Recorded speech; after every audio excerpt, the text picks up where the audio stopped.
सत्यज्ञानसुखस्वरूपममलं क्षीराब्धिमध्यस्थलं योगारूढमतिप्रसन्नवदनं भूषासहस्रोज्ज्वलम् त्र्यक्षं चक्रपिनाकसाभयवरान् बिभ्राणवर्कच्छवीम् छत्रीभूतफणीन्द्रबिन्धुधवलं लक्ष्मीनृसिंहं भजे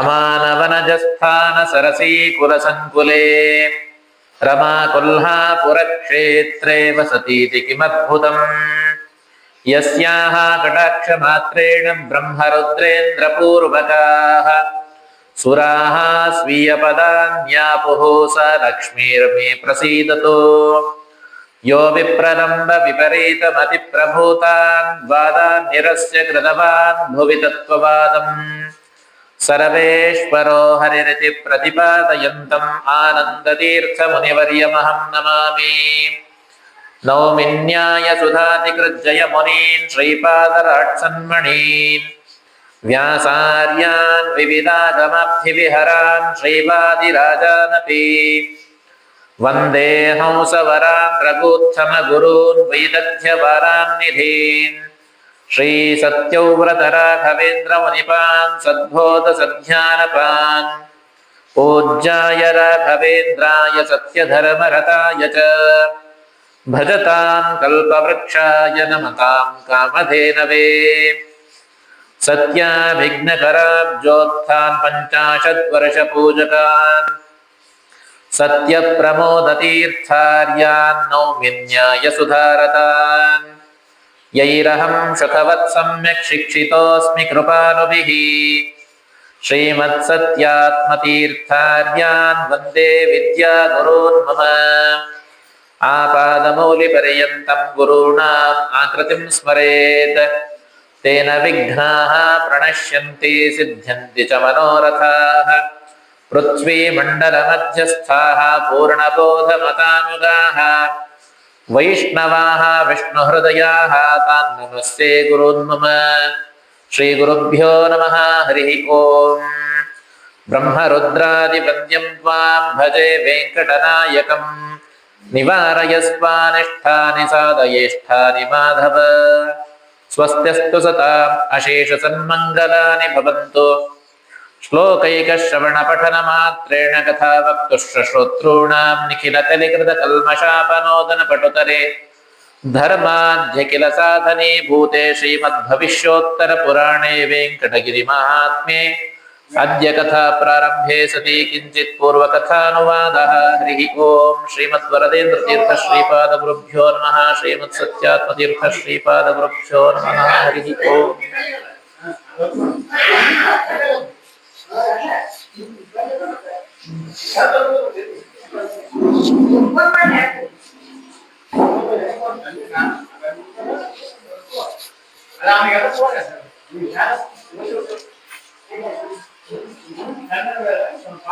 ನಿನ್ನೆಯ ದಿನ ಶತಾನಂದ ಪುರೋಹಿತರು ಜನಕ ಮಹಾರಾಜನಿಗೆ ಬಂದಿರತಕ್ಕಂತಹ ವೆಂಕಟಗಿರಿಯ ಪರಿಹಾರಕ್ಕಾಗಿ ವೆಂಕಟಗಿರಿಯ ಮಹಾತ್ಮೆಯನ್ನ ಶ್ರವಣ ಮಾಡುವಂತ ಹೇಳಿ ವೆಂಕಟಗಿರಿಯ ಮಹಾತ್ಮೆಯನ್ನ ಹೇಳ್ತಾ ಇದ್ದಾರೆ. ಅತ್ಯಂತ ಶ್ರದ್ಧಾಭಕ್ತಿಯಿಂದ ಜನಕ ಮಹಾರಾಜ ಶ್ರವಣ ಮಾಡ್ತಾ ಇದ್ದಾನೆ.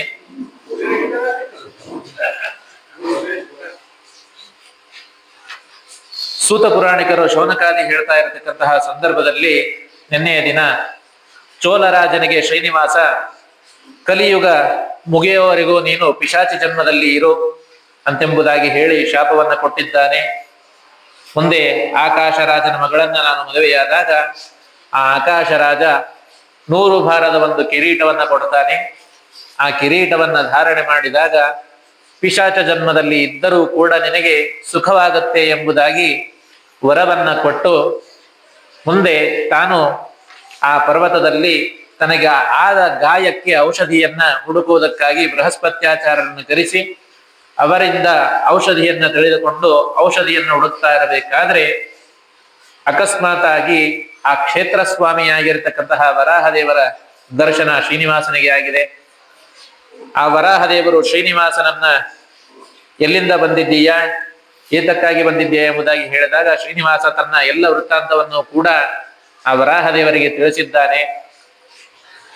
ಆವಾಗ ವರಾಹದೇವರು ಮುಂದೇನು ಕೆಲಸ ಎಂಬುದಾಗಿ ಕೇಳಿದಾಗ ಶ್ರೀನಿವಾಸ ಏನಿಲ್ಲ, ಕಲಿಯುಗ ಮುಗಿಯುವವರೆಗೂ ನಾನು ನಿನ್ನ ಸ್ಥಾನದಲ್ಲಿಯೇ ಇರಬೇಕು ಅಂತ ಅಪೇಕ್ಷೆ ಪಟ್ಟಿದ್ದೇನೆ, ಆದ್ದರಿಂದಾಗಿ ಸ್ಥಳವನ್ನು ಕೊಡು ಎಂಬುದಾಗಿ ಶ್ರೀನಿವಾಸ ಕೇಳಿದಾಗ ವರಾಹದೇವರು ಕೊಡ್ತೇನೆ, ಅದಕ್ಕೆ ಪ್ರತಿಯಾಗಿ ನೀನು ಏನು ಕೊಡ್ತೀಯ ಹಣವನ್ನ ಅಂತ ಕೇಳಿದಾಗ ಮೊದಲು ನಿನ್ನ ದರ್ಶನ, ಮೊದಲೇ ನಿನಗೆ ಕ್ಷೀರಾಭಿಷೇಕ, ಬರ್ತಿರ್ತಕ್ಕಂತಹ ದರ್ಶನಾರ್ಥಿಗಳು ಯಾರು ಬಂದು ಪುಣ್ಯವನ್ನ ಪಡೆದುಕೊಳ್ಳಬೇಕು ಅಂತಿದ್ದಾರೋ ಅವರೆಲ್ಲರೂ ಕೂಡ ಮೊದಲು ನಿನಗೆ ದರ್ಶನವನ್ನ ಮಾಡಿ ಆಮೇಲೆ ನಿನ್ನ ದರ್ಶನಕ್ಕೆ ಬಂದರೆ ಅವರಿಗೆ ಪೂರ್ಣವಾಗಿರ್ತಕ್ಕಂತಹ ಫಲ ದೊರಕುತ್ತದೆ ಎಂಬುದಾಗಿ, ಇದನ್ನೇ ನಾನು ನಿನಗೆ ಕೊಡ್ತಾ ಇರತಕ್ಕಂತಹ ಹಣ ಎಂಬುದಾಗಿ ತಿಳಿದುಕೋ ಅಂತ ಹೇಳಿ ವರಾಹದೇವರಿಗೆ ಶ್ರೀನಿವಾಸ ಕೇಳಿಕೊಂಡಿದ್ದಾನೆ. ವರಾಹದೇವರು ಆಗಲಿ ಇಷ್ಟು ಮಾತ್ರಕ್ಕೆ, ಇಷ್ಟು ಕೊಡ್ತಾ ಇರತಕ್ಕಂತಹ ದ್ರವ್ಯಕ್ಕೆ ನಿನಗೆ 100 ಹೆಜ್ಜೆಗಳ ಪಾದದಷ್ಟು ಮಾತ್ರ ಭೂಮಿಯನ್ನ ನಾನು ನಿನಗೆ ಕೊಡ್ತೇನೆ, ಅಷ್ಟರಲ್ಲಿಯೇ ನೀನು ಇರಬೇಕು ಎಂಬುದಾಗಿ ಕರಾರನ್ನ ಹಾಕಿ 100 ಪಾದದ ಭೂಮಿಯನ್ನ ವರಾಹದೇವರು ಶ್ರೀನಿವಾಸನಿಗೆ ಕೊಟ್ಟಿದ್ದಾರೆ. ಅದಾದ ಮೇಲೆ ವರಾಹದೇವರು ಕೇಳ್ತಾರಂತೆ, ಸರಿ ಆಯ್ತು, ನೀನೇನೋ ಇಲ್ಲಿ ಬಂದು ಜಗ ಮಾಡ್ಕೊಂಡೇನೋ ಇದ್ದೀಯಾ, ಆದರೆ ಪ್ರತಿನಿತ್ಯ ಊಟದ ವ್ಯವಸ್ಥೆಯನ್ನು ನಿಂದು ಅಂತ ಕೇಳ್ತಾ ಇದ್ದಾರೆ ವರಾಹದೇವರು. ಪ್ರತಿನಿತ್ಯ ಊಟ ಹೇಗ್ ಮಾಡ್ತೀಯಾ, ನಿನಗೆ ಸೇವಕರು ಯಾರಾದ್ರೂ ಬೇಕಲ್ವಾ, ಒಬ್ಬನೇ ಇದ್ದೀಯಾ ಅಂತ ಕೇಳಿದಾಗ ಶ್ರೀನಿವಾಸ ಅಂತಾನಂತೆ, ಏನು ಮಾಡೋದಪ್ಪ ಸ್ವಾಮಿ, ಮತ್ತು ಒಬ್ಬನೇ ಇದ್ದೀನಿ, ಹಂಗೋ ಹಿಂಗೋ ಮಾಡಿ ಕೈ ಬಾಯಿ ಸುಟ್ಕೊಂಡು ನಾನೇ ಒಂದು ಅನ್ನ ಗಜ್ಜಿ ಏನಾದ್ರು ಮಾಡ್ಕೋತೀನಿ ಅಂತಂದಾಗ ವರಾಹದೇವರಂತಾರಂತೆ, ಹಂಗ್ ಮಾಡ್ಲಿಕ್ಕೆ ಹೋಗ್ಬೇಡ, ನಮ್ಮ ಮನೆಯಲ್ಲೇ ಒಬ್ಬರು ಅಡಿಗೆಯವರು ಇದ್ದಾರೆ ಬಕುಲಾದೇವಿ ಅಂತ, ಆ ಬಕುಲಾದೇವಿಯನ್ನ ನಿನ್ನ ಸೇವೆಗಾಗಿ ನಾನು ನಿಯೋಜನೆಯನ್ನ ಮಾಡ್ತೇನೆ, ಹಿಂಗಾದ್ರೂ ನನಗೂ ಪ್ರತಿನಿತ್ಯ ಅಡಿಗೆಯನ್ನ ಹಾಕಿನೇ ಮಾಡ್ತಾಳೆ, ಮಾಡಬೇಕಾದ್ರೆ ಒಂದು ವಾಟಕ ಹೆಚ್ಚಿಗೆ ಅಕ್ಕಿ ಹಾಕು, ಇನ್ನೊಬ್ಬ ಬಂದಾನಿಲ್ಲಿ ಅವನಿಗೂ ಊಟಕ್ಕೆ ಹೇಳಿ ನಿನಗೂ ಕೂಡ ಅಡಿಗೆಯನ್ನ ನಾನು ಮಾಡಿಸ್ತೇನೆ ಅಂತ ಹೇಳಿ ವರಾಹದೇವರು ಶ್ರೀನಿವಾಸನಿಗೆ ಅಡಿಗೆ ಮಾಡಿಕೊಳ್ಳುವ ಒಂದು ತೊಂದರೆಯನ್ನ ಕಮ್ಮಿ ಮಾಡಿದ್ದಾರೆ.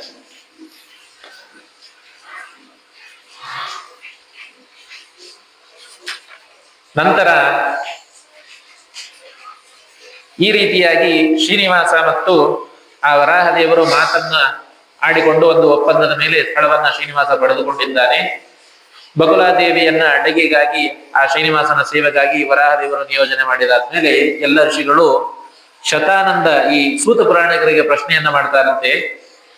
ಶ್ರುತಂ ಸೂತ ಮಹಾಭಾಗ ದೇವಾಗಮನ ಉತ್ತಮಂ ವರಾಹ ದರ್ಶನಂ ನಿತ್ಯಂ ವಾಸಂ ವೆಂಕಟ ಭೂಧರೆ ಬಕುಲ ಸೇವಕಾ ಪ್ರೋಕ್ತ ಕಾಸಾಪೂರ್ವಂ ವದಸ್ವನಃ. ಸೂತ ಪುರಾಣಿಕರೇ, ಇಲ್ಲಿಯವರೆಗೆ ತುಂಬಾ ಚೆನ್ನಾಗಿ ವರಾಹದೇವರ ಹಾಗೂ ಶ್ರೀನಿವಾಸ ದೇವರ ಒಂದು ಕಥೆಯನ್ನ ನಮಗೆ ಹೇಳಿದರೆ, ವರಾಹದೇವರು ಶ್ರೀನಿವಾಸನ ಸೇವೆಗಾಗಿ ಬಕುಲಾದೇವಿಯನ್ನ ನಿಯೋಜನೆ ಮಾಡಿದರು ಅಂತ ಹೇಳಿದ್ರಲ್ಲ, ಆ ಬಕುಲಾದೇವಿ ಯಾರು? ಕೆಲಸಗಾರರು ಮನೆಗೆ ಬಂದಾರಂತಂದ್ರ ಅವರ ವೃತ್ತಾಂತವನ್ನು ಏನ್ ತಿಳ್ಕೊಳ್ಳೋದಿರ್ತದೆ? ನಾವು ಸಾಮಾನ್ಯವಾಗಿ ಹೀಗೆ ತಿಳ್ಕೊತೇವೆ. ಆದ್ರೆ ಜಗದೊಡೆಯನಾಗಿರ್ತಕ್ಕಂತಹ ಪರಮಾತ್ಮ ಇನ್ನೊಂದು ತನ್ನ ರೂಪಕ್ಕೆ ಒಬ್ಬರನ್ನ ನಿಯೋಜನೆ ಮಾಡ್ತಾನೆ ಅಂತಂದ್ರೆ ಅಂತಹವರ ವ್ಯಕ್ತಿತ್ವ ಬಹಳ ದೊಡ್ಡದಾಗಿರ್ತದೆ. ನಮ್ಮ ಕುಲಗುರುಗಳಾಗಿರ್ಬೋದು ಅಥವಾ ಸ್ವಾಮಿಗಳವರಾಗಿರ್ಬೋದು, ಜ್ಞಾನಿಗಳಾಗಿರ್ಬೋದು, ನಮ್ಮನ್ನ ಇನ್ನೊಬ್ಬರ ಸೇವೆಗಾಗಿ ಅಥವಾ ಅವರ ವ್ಯವಸ್ಥೆಗಾಗಿ ನಮ್ಮನ್ನ ನಿಯೋಜನೆ ಮಾಡಿದಾಗ ಅದನ್ನ ನಾವು ಶಿರಸಾಧಾರಣೆಯನ್ನ ಮಾಡಿಕೊಂಡು ಅದನ್ನ ಮಾಡಬೇಕು. ಅಂದರೆ ನಾವು ಬಹಳ ಪುಣ್ಯವಂತರು ಎಂಬುದಾಗಿ ಅನುಸಂಧಾನವನ್ನ ಮಾಡ್ಕೊಳ್ಬೇಕು. ಅಂತಹ ಪುಣ್ಯ ನಮ್ಮಲ್ಲಿದ್ದರೆ ಮಾತ್ರ ಹಿರಿಯರ, ಗುರುಗಳ, ದೇವರ ಸೇವೆಯನ್ನು ಮಾಡತಕ್ಕಂತಹ ಅವಕಾಶ ನಮಗೆ ಸಿಗ್ತದೆ, ಹೊರತಾಗಿ ಸಿಗ್ಲಿಕ್ಕೆ ಸಾಧ್ಯ ಇಲ್ಲ. ಇದನ್ನ ಮನಸ್ಸಿನಲ್ಲಿ ಇಟ್ಟುಕೊಂಡು ಆ ಶೌನಕಾದಿ ಋಷಿಗಳು ಸೂತ ಪುರಾಣಿಕರಿಗೆ ಕೇಳ್ತಾರೆ, ಬಕುಲಾದೇವಿಯನ್ನ ಅಡುಗೆಗಾಗಿ ನಿಯೋಜನೆ ಮಾಡಿದರಲ್ಲ ವರಾಹದೇವರು, ಆ ಬಕುಲಾದೇವಿ ಯಾರು, ಅದನ್ನ ನಮಗೆ ಹೇಳಿ ಎಂಬುದಾಗಿ ಕೇಳಿದಾಗ ಸೂತ ಪುರಾಣಿಕರು ಹೇಳ್ತಾರಂತೆ, ಪುರಾ ಯಶೋದ ಬಕುಲ ಕೃಷ್ಣಸ್ಯ ಜನನೀಹ್ಯಭೂತ್ ಅದೃಷ್ಟ್ವಾನಂತ ರೂಪಸ್ಯ ಕೃಷ್ಣಸ್ಯ ತನಯಸ್ಯ ಸ ಕಲ್ಯಾಣಂ ಸುಖದಂ ಸ್ವಸ್ಯ ತದಾ ಯಾಚತ ತಂ ಹರಿಂ. ಹಿಂದೆ ಈ ಬಕುಲಾದೇವಿ ಅಂತ ಏನು ಅಡುಗೆಗೆ ನಿಯೋಜನೆ ಮಾಡಿದರಲ್ಲ, ಈ ಬಕುಲಾದೇವಿ ಹೋದ ಯುಗದಲ್ಲಿ ಅಂದರೆ ದ್ವಾಪರ ಯುಗದಲ್ಲಿ ಶ್ರೀಕೃಷ್ಣ ಪರಮಾತ್ಮನ ತಾಯಿಯಾಗಿದ್ದಳು, ಯಶೋಧಾದೇವಿಯಾಗಿದ್ದಳು. ಆ ಯಶೋಧಾದೇವಿ ಬಕುಲಾದೇವಿಯಾಗಿ ಹುಟ್ಟಿದ್ದಾಳೆ. ಆದ್ದರಿಂದಾಗಿ ತಾಯಿಯ ಕೈಯಿಂದ ಮಾಡಿರತಕ್ಕಂತಹ ಅಡಿಗೆಯನ್ನ ಊಟ ಮಾಡ್ಲಿ ಅಂತ ಹೇಳಿ ವರಾಹದೇವರು ಶ್ರೀನಿವಾಸನಿಗೆ ಬಕುಲಾದೇವಿಯ ಅಡಿಗೆಯನ್ನ ವ್ಯವಸ್ಥೆಯನ್ನ ತಿಳಿಸಿದ್ದಾರೆ. ಈ ಬಕುಲಾದೇವಿ ಇಲ್ಲಿ ಬರಲಿಕ್ಕೆ ಕಾರಣ ಏನು ಇದರ ಪ್ರಸಕ್ತಿ ಏನು ಅಂತಂದ್ರೆ ಅದಕ್ಕೆ ಹೇಳ್ತಾರೆ ಪುರಾಣಾಂತರದಲ್ಲಿ, ಇಬ್ಬರು ದಂಪತಿಗಳಿದ್ರಂತೆ. ಅವರಿಗೆ ಒಂದು ಮಗು ಆಗಿದೆ. ಮಗು ಆದಾಗ ಮಕ್ಕಳಾದ್ಮೇಲೆ ಸಾಮಾನ್ಯವಾಗಿ ಜಾತಕವನ್ನು ಬರೆಸಿದಾಗ ಮಗುವಿನ ಜಾತಕವನ್ನು ಬರೆಸಿದಾದ್ಮೇಲೆ ಅದರ ನಕ್ಷತ್ರಗಳು, ರಾಶಿಗಳು ಹಾಗೂ ಗ್ರಹಗತಿಗಳ ಫಲವನ್ನು ನೋಡಿ ಆ ಮಗು ಮುಂದೆ ಭವಿಷ್ಯದಲ್ಲಿ ಚೆನ್ನಾಗಿ ಬಾಳ್ತದೋ ಇಲ್ವೋ, ದೀರ್ಘಾಯುಷ್ಮಂತವಾಗಿದೆಯೋ ಇಲ್ವೋ ಅಂತಂಬುದಾಗೆಲ್ಲ ನೋಡಿದಾಗ ಆ ಹೆಣ್ಣು ಮಗುವಿನ ಜಾತಕದಲ್ಲಿ ನಕ್ಷತ್ರ ರಾಶಿಗಳು ಚೆನ್ನಾಗಿಲ್ಲ. ಈ ಮಗುವನ್ನ ಮನೆಯಲ್ಲಿ ಇಟ್ಟುಕೊಳ್ಳೋದ್ರಿಂದಾಗಿ ಮನೆಯಲ್ಲಿ ಇರ್ತಕ್ಕಂಥವರಿಗೆ ಮರಣ ಪ್ರಾಪ್ತಿಯಾಗ್ತದೆ. ಈ ಮಗು ಬಹಳ ಅನಿಷ್ಟದಾಯಕವಾದದ್ದು, ಆದ್ದರಿಂದಾಗಿ ಮನೆಯಲ್ಲಿ ಇಟ್ಕೋಬೇಡ್ರಿ ಅಂತ ಒಬ್ಬ ಜ್ಯೋತಿಷ್ಕರು ಈ ದಂಪತಿಗಳಿಗೆ ಹೇಳಿದ್ರಂತೆ. ಹೇಳಿದಾಗ ಆ ದಂಪತಿಗಳು ಏನ್ ಮಾಡಬೇಕು, ಇಂತಹ ಮಗುವನ್ನ ತಗೊಂಡು ಏನ್ ಮಾಡೋದು ಅಂತ ಹೇಳಿ ಆ ಹೆಣ್ಣು ಮಗುವನ್ನು ತೆಗೆದುಕೊಂಡು ಬಂದು ಈ ವರಾಹದೇವರ ಗುಡಿಯಲ್ಲಿ ಬಿಟ್ಟು ಹೋಗಿದ್ರಂತೆ. ಹೋದಾಗ ವರಾಹದೇವರು ಈ ಹೆಣ್ಣು ಮಗುವನ್ನ ನೋಡಿದಾಗ ನೆನಪಾಯ್ತಂತೆ, ಓಹೋ, ನಾನು ದ್ವಾಪರ ಯುಗದಲ್ಲಿ ಕೃಷ್ಣನಾಗಿ ಅವತಾರ ಮಾಡಿದಾಗ ನನ್ನನ್ನ ಸಾಕಿ ಬೆಳೆಸಿದ ಯಶೋಧ ಇವಳು ಈ ಜನ್ಮದಲ್ಲಿ ಹುಟ್ಟುಬಿಟ್ಟಿದ್ದಾಳೆ ಅಂತ ಹೇಳಿ ವರಾಹದೇವರು ಆ ಮಗುವನ್ನ ಇಟ್ಟುಕೊಂಡು ಅವಳು ಸಾಕಿ ಬೆಳೆಸಿ ದೊಡ್ಡವಳನ್ನಾಗಿ ಮಾಡಿರ್ತಾರಂತೆ ವರಾಹದೇವರು. ಅವಳೇ ಈ ಬಕುಲಾದೇವಿ ಅಂತ ಹೇಳ್ತಾರೆ. ಹೇಳಿ ಇಂತಹ ಬಕುಲಾದೇವಿಯನ್ನ ಶ್ರೀಕೃಷ್ಣ ಪರಮಾತ್ಮ ಈ ಯಾರೋ ಶ್ರೀನಿವಾಸನಿಗೆ ಸೇವೆಗಾಗಿ ವರಾಹದೇವರು ನಿಯೋಜನೆಯನ್ನ ಮಾಡಿದರು. ಆ ಯಶೋಧಾ ದೇವಿಯೇ ಬಕುಲಾದೇವಿಯಾಗಿ ಹುಟ್ಟಿದ್ದಾಳೆ. ರಾಶಿ ನಕ್ಷತ್ರ ಸರಿಯಾಗಿಲ್ಲ, ಅದಕ್ಕೆ ಇವರು ವರಾಹದೇವರು ಸಾಕಿದ್ರು ಅಂತಲ್ಲ. ಆದರೆ ಇಂತಹ ಬಕುಲಾದೇವಿ, ಇಂತಹ ಯಶೋಧಾದೇವಿಯನ್ನ ಸಾಕುವಂತಹ ಯೋಗ್ಯತೆ ಆ ದಂಪತಿಗಳಿಗೆ ಇಲ್ಲದೆ ಇರೋದ್ರಿಂದಾಗಿ ರಾಶಿ ನಕ್ಷತ್ರಗಳ ನೆವವನ್ನ ಮಾಡಿಕೊಂಡು ಅಲ್ಲಿಂದ ಬಕುಲಾದೇವಿಯನ್ನ ಅವರು ಬಿಟ್ಟರು ಎಂಬುದಾಗಿ ತಿಳ್ಕೋಬೇಕು. ಹೊರತಾಗಿ ರಾಶಿ ನಕ್ಷತ್ರಗಳ ಸಮಸ್ಯೆ ಇತ್ತು ಅಂತ ಅನುಸಂಧಾನವನ್ನ ಮಾಡಬಾರದು. ಸಾಕ್ಷಾತ್ ಶ್ರೀಕೃಷ್ಣ ಪರಮಾತ್ಮನ ತಾಯಿ ಆದಿತ್ಯಾದಿ ನವಗ್ರಹ ಶುಭಕರ ಮೇಷಾದಯೋ ರಾಶಿಯೋ ಅಂತ ಮಂಗಲಾಷ್ಟಕದಲ್ಲಿ ನಾವು ಕೇಳ್ತೇವಲ್ವಾ, ಅಂತಹ ರಾಶಿ ನಕ್ಷತ್ರಗಳಿಗೆ ನಿಯಾಮಕನಾಗಿರ್ತಕ್ಕಂಥವನು ಪರಮಾತ್ಮ ಅವನ ತಾಯಿಯ ಜಾತಕ ಸರಿ ಇಲ್ಲದೆ ಇರೋ ಹಾಗೆ ಮಾಡ್ತಾನವನು ಸರ್ವಥಾ ಇಲ್ಲ. ಹಾಗೆ ಆ ಬಕುಲಾದೇವಿ ಆ ಶ್ರೀನಿವಾಸನ ಸೇವೆಗಾಗಿ ನಿಯೋಜನೆಯನ್ನ ಮಾಡಿದ್ದಾರೆ. ಆವಾಗ ಕೃಷ್ಣಾವತಾರದಲ್ಲಿ ಯಶೋಧಾದೇವಿ ಶ್ರೀಕೃಷ್ಣ ಪರಮಾತ್ಮನಿಗೆ ಹೇಳ್ತಾಳಂತೆ, ಮನಸೀದತಿ ಮೇ ಕೃಷ್ಣ ತವ ಕಲ್ಯಾಣ ವೀಕ್ಷಣೆ ದರ್ಶಯಸ್ವ ರಮಾನಾಥ ಯಶೋಧಾನಂದ ವರ್ಧನ ಕಲ್ಯಾಣಾದಿ ಮಹಾಪುಣ್ಯಂ ಪಾವನಂ ಚರಿತಂ ತವ ತಥೇತ್ಯುಕ್ತೋ ರಮಾನಾಥಃ ಸೋವದತ್ ಮಧುರಂ ವಚಃ. ಅವಾಗ ಈ ಬಕುಲಾದೇವಿ ಯಶೋಧಾದೇವಿ ಆಗಿದ್ದಲ್ಲ, ಅವಾಗ ಶ್ರೀಕೃಷ್ಣ ಪರಮಾತ್ಮನಿಗೆ ಈ ಯಶೋಧಾದೇವಿ ಹೇಳ್ತಾಳಂತೆ, ಮನಸೀದತಿ ಮೇ ಕೃಷ್ಣ, ಕೃಷ್ಣ ನನ್ನ ಮನಸ್ಸಿಗೆ ಬಹಳ ದುಃಖ ಆಗ್ತದಪ್ಪ. ಯಾಕ? 16,108 ಮದುವೆಯನ್ನ ನೀನು ಮಾಡಿಕೊಂಡೆ, ಒಂದು ಮದುವೆಗಾದ್ರೂ ನನ್ನನ್ನು ಕರೆದುಕೊಂಡು ಹೋದ್ಯಾ ನೀನು? ನನ್ನನ್ನ ಬೀಗಿತಿಯನ್ನಾಗಿ ಮಾಡಿದ್ಯಾ ನೀನು? ಮಾಡ್ಲಿಲ್ಲ. ನಿನ್ನ ಮದುವೆಯನ್ನ ನೋಡಬೇಕು ಅಂತ ಬಹಳ ಆಸೆಯಾಗಿದೆ, ದಯವಿಟ್ಟು ನನಗೊಂದು ಮದುವೆಯನ್ನ ತೋರಿಸು ಎಂಬುದಾಗಿ ಯಶೋಧ ಕೇಳಿದಾಗ ಪರಮಾತ್ಮ ಹೇಳ್ತಾನಂತೆ, ಶ್ರೀಕೃಷ್ಣ ಪರಮಾತ್ಮ ಯಶೋಧೆಗೆ ಹೇಳಿದ್ದಂತೆ, ಜನ್ಮಾನ್ಯನಂತರೇ ದೇವಿ ತಾವಕೀನಂ ಮನೋರಥಂ ಶ್ರೀಶೈಲೇ ಪೂರಯಿಷ್ಯಾಮಿ ಕಿಂಚಿತ್ ಕಾಲಾದ ನಂತರಂ. ಅಮ್ಮ, ನನಗೆ ಖಂಡಿತವಾಗಿ ನನ್ನ ಮದುವೆಯನ್ನ ತೋರಿಸ್ತೇನೆ, ಕೇಳಿದ್ದೆಲ್ಲ ಖಂಡಿತವಾಗಿ ನಾನು ತೋರಿಸ್ತೇನೆ. ಆದ್ರೆ ಇವಾಗ ಆಗೋದಿಲ್ಲ, ಇವಾಗ ಸ್ಲಾಟ್ ಎಲ್ಲ ಬುಕ್ ಆಗಿ ಹೋಗ್ಬಿಟ್ಟಿದೆ. ಆದ್ದರಿಂದಾಗಿ ಬರತಕ್ಕಂತಹ 28ನೇ ಕಲಿಯುಗದಲ್ಲಿ ಶ್ರೀಶೈಲ ಪರ್ವತದಲ್ಲಿ ನನ್ನ ಮದುವೆಯನ್ನು ನೋಡುವ ಭಾಗ್ಯ ನಾನು ನಿನಗೆ ಕೊಡುತ್ತೇನೆ ಎಂಬುದಾಗಿ ಹೇಳ್ತಾನಂತೆ. ದೇವೇನೇತ್ಥಂ ದತ್ತವರ ಸಾಸತ್ಯಜ್ಯತೇನ ಹೇತುನ ಕಲೇವರಂತು ಕಲ್ಯಾಣಿ ಯಶೋಧಾನಂದ ವಲ್ಲಭ. ಈ ರೀತಿಯಾಗಿ ಶ್ರೀಕೃಷ್ಣ ಪರಮಾತ್ಮ ಆ ಯಶೋಧಾ ದೇವಿಗೆ ವರವನ್ನ ಕೊಟ್ಟು ಅನುಗ್ರಹವನ್ನ ಮಾಡಿದ್ದಾನಂತೆ. ತಸ್ಯಾ ಪ್ರೀತ್ಯೈ ವಾಸುದೇವ, ಆ ಯಶೋಧಾದೇವಿಯ ಪ್ರೀತಿಗಾಗಿ ಪರಮಾತ್ಮ 28ನೇ ಕಲಿಯುಗದಲ್ಲಿ ಶ್ರೀನಿವಾಸನಾಗಿ ಅವತಾರವನ್ನ ಮಾಡಿದ್ದಾನಂತೆ. ಯಾಕೆ? ಈ ಯಶೋಧಾದೇವಿಗೆ ತನ್ನ ಮದುವೆಯನ್ನ ತೋರಿಸಬೇಕಾಗಿದೆ. ಈ ಒಂದೇ ಒಂದು ಕಾರಣಕ್ಕಾಗಿ ಅವತಾರವನ್ನು ಮಾಡಿದ್ದಾನಂತೆ. ಕ್ರೀಡನ್ನಾಸ್ತೆ ಜಗದ್ಯೋನಿ ನಿರ್ದೋಷೋಪಿ ಈಶ್ವರ ಸನ್ ಕಲು ಕಲ್ಮಶ ಚಿತ್ತಾನಾಂ ಪಾಪಾಚಾರ ಪರಾತ್ಮನಾಂ ರಕ್ಷಣಾರ್ಥಂ ರಮಾಕಾಂತೋ ರಮತೆ ಪ್ರಾಕೃತೋ ಯಥಾ ದೈತ್ಯಾನಾಂ ಮೋಹನಾರ್ಥಾಯ ಸುರಾಣಾಂ ಮುಕ್ತಿಕಾರಣಾತ್ ಸ್ವಭಕ್ತಾನಾಂ ಹಿತಾಯೈವ ವಿರಕ್ತಾನಾಂ ವಿಶೇಷತಃ ಮುಕ್ತಿಮಾಪಾದಯನ್ ದೇವಃ ಕ್ರೀಡತೆ ಪ್ರಾಕೃತಾಕೃತಿ. ಈ ರೀತಿಯಾಗಿ ಆ ಶ್ರೀನಿವಾಸ ತನ್ನ ಭಕ್ತರು ಏನೇ ಕೇಳಿದ್ರೂ ಕೂಡ ಇಲ್ಲ ಅಂತ ಅನ್ನೋದಿಲ್ಲ. ಕೇವಲ ಯಶೋಧಾಗೋಸ್ಕರ ಅವತಾರವನ್ನ ಮಾಡ್ತಾನೆ ಅಂತಂದ್ರೆ ಏನರ್ಥ? ಪರಮಾತ್ಮ ಅವತಾರ ಮಾಡೋದು ಅಂತಂದ್ರೆ ಬಹಳ ಕಷ್ಟ. ನಾವು ಯಾವ್ದಾದ್ರು ಒಂದು ಪೂಜೆ ಮಾಡಿಸ್ಬೇಕಾದ್ರೆ 108 ಸಾರಿ ವಿಚಾರ ಮಾಡಿ ಅದಕ್ಕೆ ಯಾರ್ಯಾರನ್ನ ಕರಿಬೇಕು ಅಂತೆಲ್ಲ ಯೋಚನೆ ಮಾಡಿ ಒಂದು ದಿನವನ್ನ ಗೊತ್ತು ಮಾಡಿಕೊಂಡು ಒಂದೇ ದಿವಸದ ಪೂಜೆಗೆ ಇಷ್ಟೆಲ್ಲ ಗದ್ದಲ ಹಾಕೋತೀವಿ. ಅಂತಹದ್ರಲ್ಲಿ ಪರಮಾತ್ಮ ಅವತಾರವನ್ನೇ ಮಾಡಿದ್ದಾನೆ ಅಂತಂದ್ರೆ ಭಕ್ತನ ಮೇಲೆ ಅವನಿಗೆ ಎಷ್ಟು ಪ್ರೀತಿ ಇರಬೇಡ ಅಂತ ಅನ್ನೋದನ್ನ ಇಲ್ಲಿ ಹೇಳ್ತಾರೆ. ಕ್ರೀಡನ್ನಾಸ್ತೆ ಜಗದ್ಯೋನಿಹಿ, ದೈತ್ಯರಿಗೆ ಮೋಹನ ಮಾಡುವುದಕ್ಕಾಗಿ ಭಕ್ತರಿಗೆ ಹಿತವನ್ನ ಮಾಡುವುದಕ್ಕಾಗಿ ಪ್ರಾಕೃತ ಶರೀರವನ್ನು ಹೊಂದಿದವನಂತೆ ಶ್ರೀನಿವಾಸನಾಗಿ ಆ ಪರ್ವತಕ್ಕೆ ಬಂದಿದ್ದಾನಂತೆ. ಅವಾಗ ಇಲ್ಲಿ ಒಂದು ಮಾತನ್ನ ತಿಳಿಸಿಕೊಡ್ತಾರೆ. ಹೌದು, 16,108 ಮದುವೆಯಾದ. ಆ ಮದುವೆಯೊಳಗೆ ಒಂದು ತೋರಿಸ್ಬೋದಿತ್ತಲ್ಲ ಪರಮಾತ್ಮ ಸಂಕಲ್ಪವನ್ನು ಮಾಡಿಕೊಂಡು ಅಂತಂದ್ರೆ, ಯಾವ ಸಮಯದಾಗ ಈಗೀಗ ಮದುವೆಯನ್ನ ತೋರಿಸ್ಬೇಕ್ರಿ ಶ್ರೀಕೃಷ್ಣ ಪರಮಾತ್ಮ? ಎಲ್ಲವೂ ಕೂಡ ಗದ್ದಲದಾಗಿ ಆಗಿರ್ತಕ್ಕಂತಹ ಮದುವೆ. ಇಲ್ಲ ಜಾಂಬವತಿ ಮದುವೆಯನ್ನ ತೋರಿಸ್ಬೇಕಾಗಿತ್ತಲ್ಲ. ಎಲ್ಲಿ ಜಾಂಬವತಿ ಮದುವೆ ತೋರಿಸ್ತೀರಿ ನೀವು? ಆ ಸ್ಯವಂತಕ ಮಣಿಯನ್ನು ಹುಡುಕೊಂಡು ಹೋಗಿದ್ದಾನೆ ಜಾಂಬುವಂತನ ಗುಹಕ್ಕೆ. ಅಲ್ಲಿ ಸಿಂಹಗಳೇ ಹೋಗ್ಲಿಕ್ಕೆ ಭಯ ಪಡ್ತಾವು. ಈ ಜಾಂಬುವಂತ ಹೇಳಿ ಕೇಳಿ ಸಿಂಹವನ್ನ ಸಂಹಾರ ಮಾಡಿ ಆ ಸ್ಯವಂತಕ ಮಣಿ ತಗೊಂಡು ಬಂದಿದ್ದ. ಅಲ್ಲಿಗೆ ಹೋಗಿ ನೋಡಿದಾಗ ಜಾಂಬುವತಿಯ ಕೈಯಲ್ಲಿ ಮಣಿ ಇರ್ತದೆ. ಆ ಮಣಿಯನ್ನ ಕೇಳಿದಾಗ ಅವರಪ್ಪ ಬರ್ತಾನೆ. ಬಂದು ಆ ಮಣಿಯನ್ನ ಕೇಳಿದಾಗ ಜಾಂಬುವಂತ ನಾನು ಕೊಡಲ್ಲ ಅಂತಂದಾಗ, ನೀನು ಅಷ್ಟು ಧೈರ್ಯ ನಿನಗಿತ್ತಂತಂದ್ರೆ, ಅಷ್ಟು ಪೌರುಷ ಇತ್ತಂದ್ರೆ ಯುದ್ಧ ಆಡಿ ನನ್ನನ್ನು ಸೋಲಿಸಿ ಆ ಮಣಿಯನ್ನ ತೆಗೆದುಕೊಂಡು ಹೋಗು ನೋಡೋಣ ಅಂತ. ಜಾಂಬು ಅಂತ ಹೇಳಿ ಕೇಳಿ ತ್ರೇತಾಯುಗದವನು, ರಾಮದೇವರ ಯುಗದಲ್ಲಿ ಇದ್ದವನು. ಅವನಿಗೆ ಭಾರಿ ಪೌರುಷ, ಅವನಿಗೆ ಭಾರಿ ಶಕ್ತಿ ಜಾಂಬು ಅಂತ. ಇವಾಗಲೂ ಸಾಮಾನ್ಯ ಕರಡಿಗೆ ಭಾರಿ ಶಕ್ತಿ ಅಂತ ಕೇಳ್ತೀವಿ. ಏನ್ ಹೊಡೆದ್ರು ನೋವಾಗಲ್ಲ ಅಂತ ಹೇಳ್ತಾರೆ ಕರಡಿಗೆ. ಹಂಗೆ ಶ್ರೀಕೃಷ್ಣ ಪರಮಾತ್ಮ ಸರಿ ಆಯ್ತು ಅಂತ ಹೇಳಿ ಆ ಜಾಂಬುವಂತನ ಜೊತೆಗೆ 18 ದಿನಗಳ ಕಾಲ ಯುದ್ಧವನ್ನ ಮಾಡ್ತಾನಂತೆ. 18 ದಿನಗಳ ಕಾಲ ಯುದ್ಧವನ್ನ ಮಾಡಿದ್ಮೇಲೆ ಈ ಜಾಂಬುವಂತನೂ ಸೋಲಲ್ಲ, ಕೃಷ್ಣ ಪರಮಾತ್ಮನೂ ಸೋಲಲ್ಲ. ಯಾಕೆ 18 ದಿನಗಳ ಕಾಲ ಜಾಂಬುವಂತನ ಜೊತೆಗೆ ಯುದ್ಧ ಮಾಡ್ಬೇಕಾಗಿತ್ತು ಶ್ರೀಕೃಷ್ಣ ಪರಮಾತ್ಮ ಅಂತಂದ್ರೆ, ಅವನು ತ್ರೇತಾಯುಗದವನು, ಹಿರಿಯರಿಗೆ ಒಂದು ಮರ್ಯಾದೆ ಕೊಡಬೇಕು.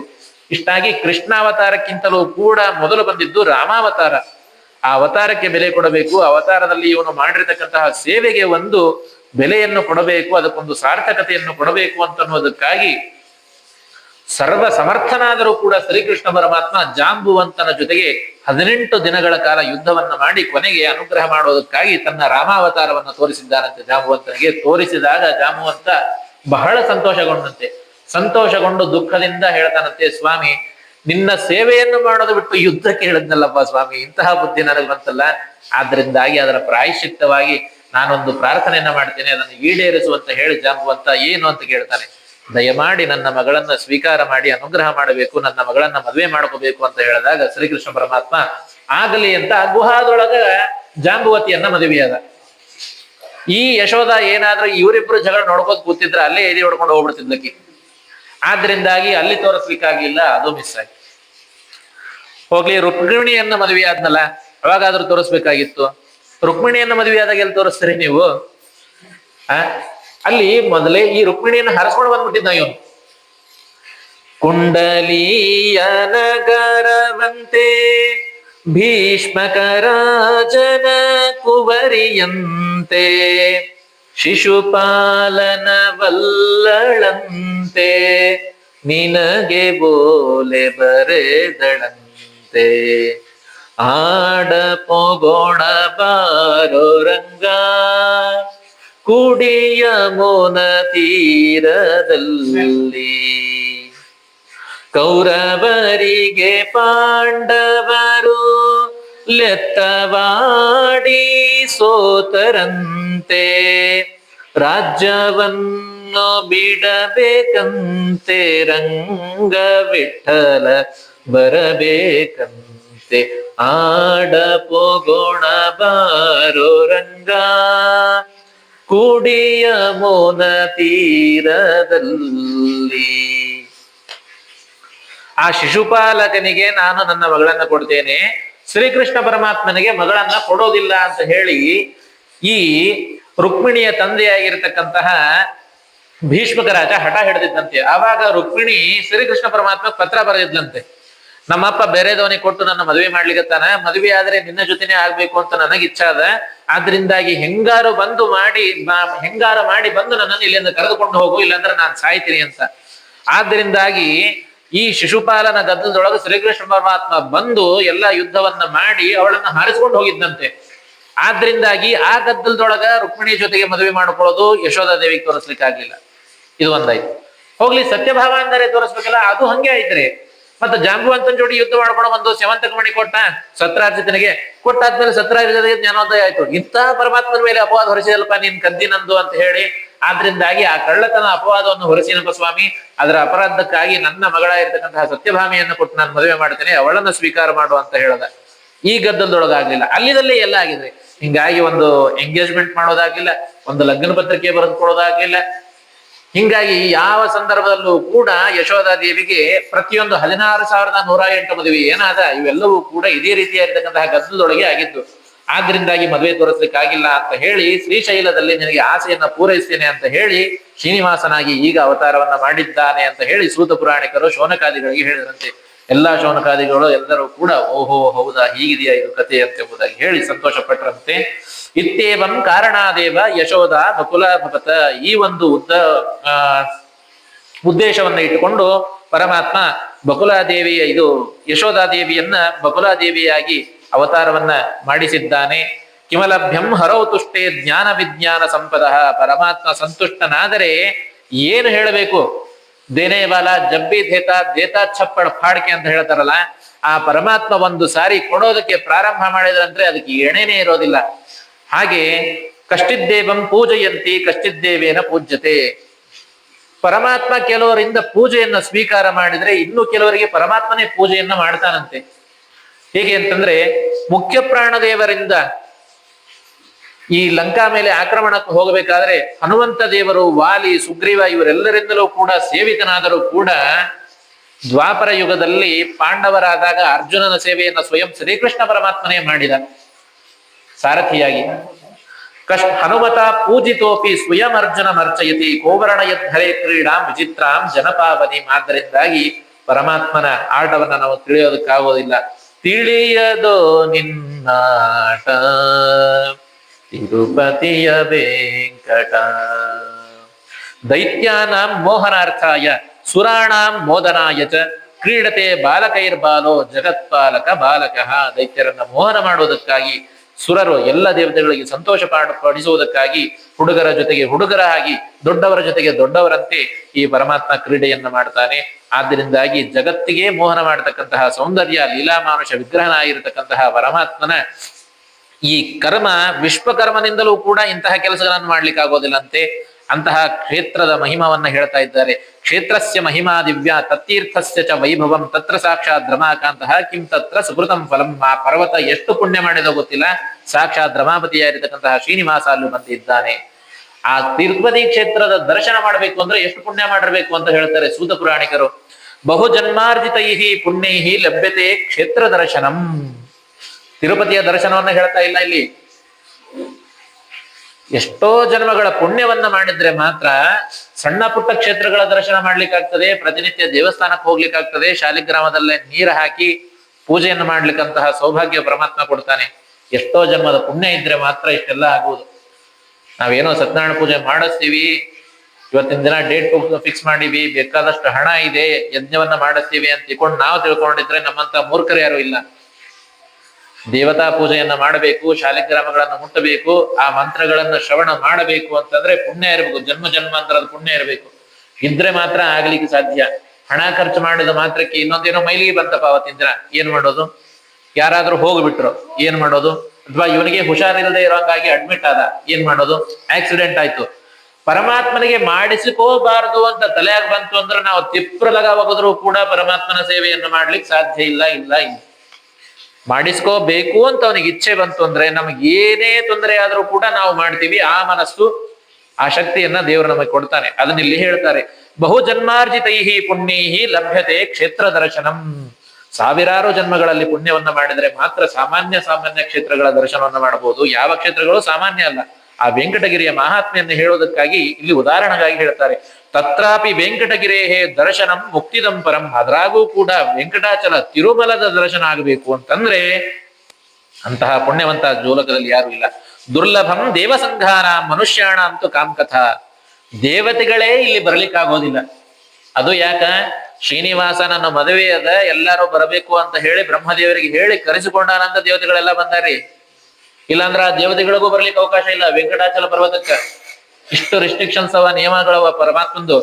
ಸ್ಕೂಲಲ್ಲಿ ಹೇಗೆ ನಾವು ಪರ್ಮಿಷನ್ ಇಲ್ಲದೆ ಹೊರಗಡೆ ಹೋಗ್ಲಿಕ್ಕೆ ಆಗೋದಿಲ್ವೋ, ದೇವತೆಗಳಾದರೂ ಕೂಡ ದೇವತೆಗಳಿಗೇನ್ರಿ ಅವಾಗ ಯಾವಾಗ ಬೇಕೋ ಬರ್ತಾರ, ಯಾವಾಗ ಬೇಕೋ ಹೋಗ್ತಾರ ಅಂತ ನಾವು ತಿಳ್ಕೊಂಡಿರ್ತೀವಿ. ಆದ್ರೆ ಪರಮಾತ್ಮನ ಎಲ್ಲರೂ ಕೂಡ ಅಸ್ವತಂತ್ರರೇ. ಮುಕ್ತರಾಗಿರ್ತಕ್ಕಂತಹ ಜೀವರುಗಳು ಕೂಡ ಪರಮಾತ್ಮನ ಇಚ್ಛೆಯಂತೆ ಅಲ್ಲಿ ಅವರ ಆನಂದವನ್ನ ಪಡ್ತಾರೆ. ಅಲ್ಲಿ ಹೇಳ್ತಾರೆ ದುರ್ಲಭಂ ದೇವಸಂಘಾನ, ದೇವತೆಗಳಿಗೂ ಕೂಡ ಈ ಕ್ಷೇತ್ರ ದರ್ಶನ ಅಂತ ಅನ್ನೋದು ಬಹಳ ದುಷ್ಕರ. ಅಂತಹದ್ರಲ್ಲಿ ಮನುಷ್ಯರಾಗಿರ್ತಕ್ಕಂತಹ ನಮ್ಮ ಕಥೆ ಏನು ಅಂತ ಸೂತ ಪುರಾಣಿಕರಲ್ಲಿ ಹೇಳ್ತಾರೆ. ಅಂತಹ ತಿರುಮಲಕ್ಕೆ ನಾವು ಇವತ್ತು ದರ್ಶನವನ್ನು ಉಳಿತಾ ಇದ್ದೀವಿ ಅಂತಂದ್ರೆ ಬಹಳ ಜನ್ಮಗಳ ಪುಣ್ಯ ಇದ್ದರೆ ಮಾತ್ರ ಇದು ಸಾಧ್ಯ ಎಂಬುದಾಗಿ ಸೂತ ಪುರಾಣಿಕರು ಹೇಳಿದಾಗ,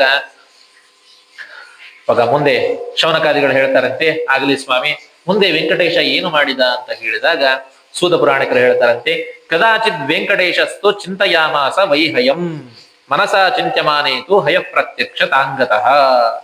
ಸರಿ ಅಂತ ಬಕುಲಾದೇವಿ ಪ್ರತಿನಿತ್ಯ ವರಾಹದೇವರಿಗೆ ಅಡಿಗೆಯನ್ನ ಮಾಡೋದು, ನೈವೇದ್ಯವನ್ನ ಮಾಡೋದು, ಶ್ರೀನಿವಾಸನಿಗೆ ಬಡಿಸೋದು, ಅವನ ಕಾಲು ಒತ್ತೋದು, ಬಟ್ಟೆ ಒಗೆಯೋದು, ಏನೇನು ಕೆಲಸ ಅದನ್ನ ಮನೆ ಗುಡಿಸೋದು, ತುಳಸಿ ತಂದು ಕೊಡೋದು, ಹೂವುಗಳನ್ನ ತಂದು ಕೊಡೋದು, ಇವೆಲ್ಲವನ್ನು ಕೂಡ ಬಕುಲಾದೇವಿ ಮಾಡ್ತಾ ಇತ್ತು.